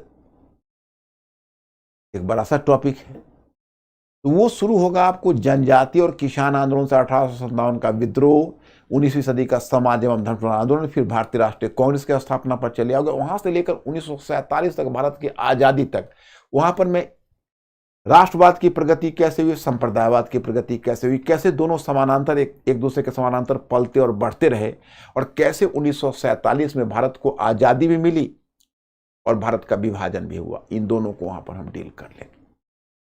उसके बाद तब आपका आएगा स्वतंत्रोत्तर भारत, जिसमें कैसे भारत में राष्ट्र निर्माण की प्रक्रिया हुई 1947 के बाद, कैसे उस समय देशी रियासतों का विलय हुआ, कैसे नए संविधान का गठन हुआ और भारत का पहला चुनाव हुआ, हम लोग कैसे प्रजातांत्रिकरण की तरफ बढ़े, कैसे दुनिया में पहला तृतीय विश्व के देश थे जिन्होंने दुनिया की सबसे बड़ी डेमोक्रेसी बना ली, क्योंकि 1 मैन 1 वोट को अपना लिया।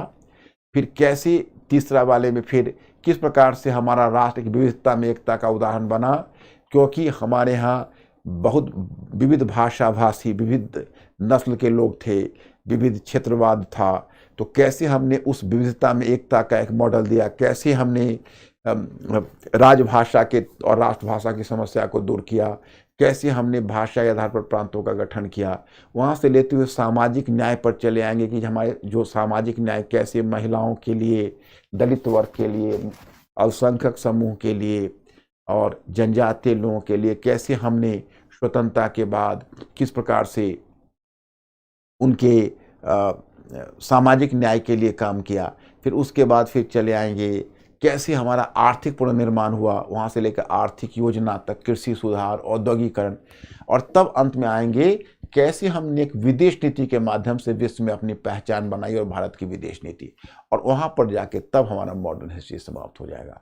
तो जहाँ से हमारा मॉडर्न हिस्ट्री समाप्त होगा, वहाँ से आपको इंडियन इकोनॉमी का रास्ता खुल जाएगा, वहाँ से आपको इंडिया एंड द वर्ल्ड का रास्ता खुल जाएगा, और वहाँ से आपको भारतीय संविधान के अध्ययन का रास्ता, भारतीय संविधान और पॉलिटी के अध्ययन का रास्ता खुल जाएगा। तो जहाँ वहाँ पर मैं आपको समाप्त करूँगा, वहीं से हम आगे आपको शुरू कर दें। तो माय स्टूडेंट्स, इसको आप समझ पा रहे हैं? This is the point here. तो ये मैंने आपको बताया कि ये हमारा पैटर्न है। अब पहला काम जो हम शुरू करेंगे वो देखिए। 18वीं सदी के इतिहास को 2 भागों में बांटा। इसे हम 2 भागों में बांट कर देखेंगे, एक 18वीं सदी के पूर्वार्ध और दूसरा 18वीं सदी का उत्तरार्ध। पहले इसको हम लोगों को करना है। ये पहला पार्ट हुआ आपका, और इसमें पहला सब पार्ट यही हुआ जिसको हमें करना है। अब इसको हमने कैसे किया है, इस काल के अध्ययन में हमारा बल निम्नलिखित पहलुओं पर होगा। मुगल साम्राज्य का पतन तथा क्षेत्रीय राज्यों की स्थापना, मराठी मुगल साम्राज्य को स्थापित नहीं विस्थापित, मराठी मुगल साम्राज्य को, Ankur after making a correction then you have to send. Page number 30, Marathi Mughal साम्राज्य को विस्थापित करने में क्यों विफल रहे। और तीसरा, 18वीं सदी के पूर्वार्ध के काल को पतन अथवा अवनति का काल माना जाए अथवा प्रगति या नई संभावनाओं का काल। ये 3 चीज को हम लोग डील करेंगे। अब इंडिया का मैप, तो अपनी कॉपी पर मैप बनाओगे, नोट साथ साथ कल से बनाना शुरू करना। आप लोग साथ साथ आप इसी चीज को अपने कॉपी पर, तो पहले आप इंडिया का मैप बनाओगे, क्योंकि देखो 18वीं सदी के पूर्वार्ध में मुगल साम्राज्य का डेड बॉडी रखा हुआ है और इसी डेड बॉडी पर छोटे छोटे राज्य स्थापित होंगे। थोड़ा सा पीछे की झलक लोगे तो एंशिएंट इंडिया, भारत में साम्राज्य का युग बहुत कम रहा और राज्य का युग बहुत कम रहा, बहुत राज्य का युग या क्षेत्रीय राज्यों का युग ज्यादा रहा है। अब देखो वैदिक काल, तो उस समय वैदिक आर्य प्रसार ही कर रहे थे। वैदिक काल से आप बुद्ध काल में आओगे तो 16 महाजनपद रहे, 16 जहां महाजनपद के बाद मगध साम्राज्य आया। मगध साम्राज्य के बाद मौर्यों के समय उसने एक अखिल भारतीय साम्राज्य मौर्यों ने बनाया। इन मौर्यों के बाद मौर्योत्तर काल में फिर बहुराज्य व्यवस्था कायम हो गई। हाँ, उसमें कुषाण और सातवाहनों ने बड़े साम्राज्य बनाए। उसके बाद गुप्त काल में आओगे तो गुप्तों ने फिर एक बार उत्तर भारत में साम्राज्य स्थापित करने का प्रयत्न किया और किया भी। समुद्रगुप्त ने दक्षिण तक हमला किया। फिर गुप्तों के बाद हर्षवर्धन ने साम्राज्य बनाने का प्रयत्न किया, लेकिन गुप्तों के बाद फिर छोटे छोटे राजा आए। हर्षवर्धन ने साम्राज्य बनाने का प्रयत्न किया, पूरी तरह सफल नहीं रहा। फिर हर्षवर्धन के बाद फिर छोटे छोटे राज्य का युग आ गया। फिर पाल और प्रतिहार आए, उत्तर भारत उन्होंने साम्राज्य बनाया। दक्षिण भारत में राष्ट्रकूट और चोल आए, उन्होंने दक्षिण में 2 साम्राज्य बनाए। अब उसके बाद फिर आप देखते हो कि जब पाल प्रतिहार टूटे तो छोटे छोटे राजपूत राज्य आ गए थे। फिर तुर्की शासक आए उत्तर भारत में, तो तुर्कों ने उत्तर भारत के छोटे छोटे क्षेत्र को जीतना शुरू किया। तो अलाउद्दीन खिलजी और मोहम्मद बिन तुगलक के समय एक बड़ा मोहम्मद बिन तुगलक ने एक अखिल भारतीय साम्राज्य बनाया, परंतु उसके जीवन काल में उस साम्राज्य टूट गया। उसके बाद जब मुगल आए तो बाबर ने तो विजय की, लेकिन बाबर के बाद अकबर ने साम्राज्य निर्माण शुरू किया, जो औरंगजेब के समय उस साम्राज्य अपने उत्कर्ष पर था, लेकिन उसी के काल में विघटन भी शुरू हो गया और उसी मुगल साम्राज्य के कब्र पर, चूंकि मैं आपको अफसोस यह है कि मुझे मुगल साम्राज्य का डेड बॉडी दिखाना पड़ रहा है, तो आप लोगों के मन में जिज्ञासा होगी कि भाई ये आदमी पैदा कब हुआ था, जब मरा। तो आप जानते हो कि मुगल के बारे में थोड़ा बहुत सभी लोग जानते हो कि भाई, तो यहाँ पर मुगल साम्राज्य के पतन के कारण हमारे विचार का विषय नहीं है, वो हमारे सिलेबस से अलग है। वो जब मैं आपको एंशिएंट मिडल पढ़ाऊंगा तो उसमें हल्की चर्चा करूंगा, लेकिन यहाँ पर हम सिर्फ मुगल साम्राज्य के पतन के बाद जो क्षेत्रीय राज्य आए, इसको हम राजनीतिक विघटन का काल माने या नई संभावनाओं का काल माने, इसे हम पूर्व आधुनिक काल कहे या अंधकार का युग कहे, यही हमारे विचार का विषय है।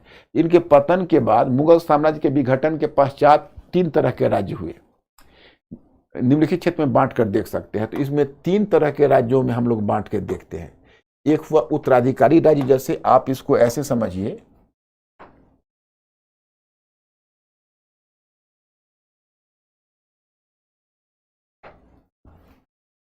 मुगल साम्राज्य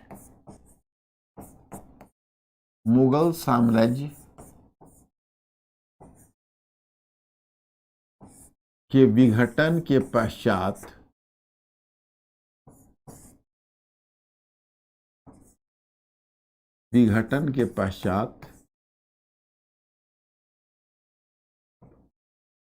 भारतीय राज्य,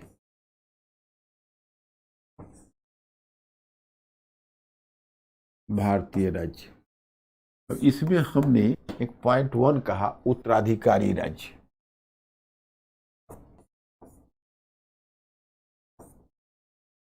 उत्तराधिकारी राज्य में देखो हमने चर्चा की है बंगाल, इसमें हमने चर्चा की है बंगाल, अवध और हैदराबाद के 3 राज्यों से परिचय कराऊंगा।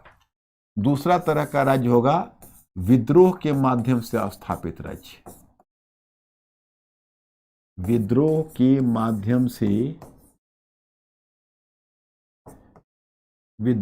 माध्यम से स्थापित राज्य। इसमें हम अब देखोगे मराठा राज्य है, सिख राज्य है, मराठा राज्य, सिख राज्य, जाट राज्य, ये सब राज्य इस कोटि में है जिसको हम विद्रोही राज्य के रूप में लेते हैं। और तीसरा है मुगल साम्राज्य की परिधि से बाहर का राज्य।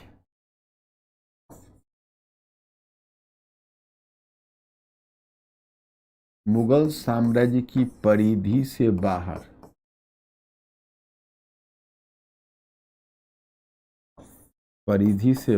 का राज्य। इसमें ढेर सारे राज्य हैं। मैसूर का राज्य होगा, त्रावणकोर का राज्य होगा, कोचिंग का राज्य होगा। तो ये सब जो राज्य हैं इनको हम उस कैटेगरी में रखते हैं। तो ये आपको यहाँ पर अब आपको मिल जाएंगे। जैसे इसमें आपको दिया गया है पुराने मुगल अधिकारियों के द्वारा स्थापित राज्य, और ये यहाँ से चला आएगा और अवध हैदराबाद तक आप पहुँच जाएंगे। उसके बाद आपका विद्रोही राज्य की दूसरी कोटि, इसमें सिख राज्य है, और सिख राज्य के बाद मराठा राज्य है, और मराठा राज्य के बाद जाट राज्य है, अफगान राज्य है,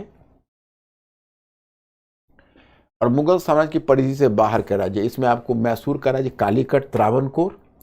इस युग को अंधकार के युग के रूप में चित्रित करने के आधार क्या है ये, परंतु अंधकार के युग की धारणा को हम ये तो अपना इसलिए मैंने दे दिया कि इसी बहाने PDF कुछ मिल जाए। मराठी मुगल साम्राज्य को विस्थापित कर भारत को एक वैकल्पिक साम्राज्य देने में क्यों विफल रहे, इस पर एक क्वेश्चन भी हल्का सा मैंने दे दिया है, कमजोर वित्तीय आधार, इस पर भी हम चर्चा कर लें। अब ये क्वेश्चन है, तो स्पष्ट कीजिए कि मध्य 18वीं सदी का भारत विखंडित राजतंत्र की छाया से किस प्रकार ग्रस्त था। इस पर हम चर्चा करेंगे कल। ये क्वेश्चन आपका मैंने दे दिया है, लेकिन मैं आपको लिख के भी बता दूंगा। तो ये आज मैं ये आपको PDF भेज रहा हूँ, इसको देख लेना।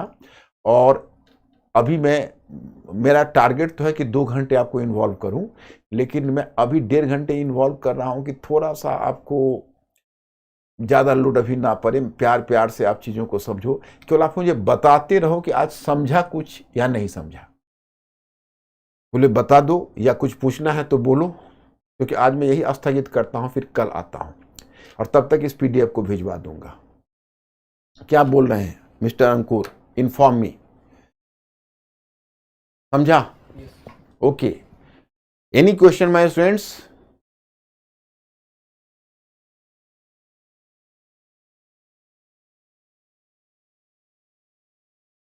कुछ भी?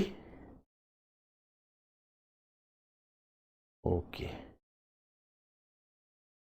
अब उसके बाद मैं एक पैटर्न आपको समझाऊंगा। जो चीज डेली पढ़ना है, रात में 15-20 मिनट धीरे धीरे, जैसे लोग योगा करते हैं ना, बाबा रामदेव का योगा जानते होंगे, हम वो योगा की बात नहीं कर रहे, हम बौद्धिक योगा की बात कर रहे हैं। जो बौद्धिक जुगाली, यानी जो दिन भर में पढ़ा उसको लिंक किया आपस में कि अच्छा ये था, इसको कैसे ये चेंज हुआ, ये चेंज कैसे हुआ।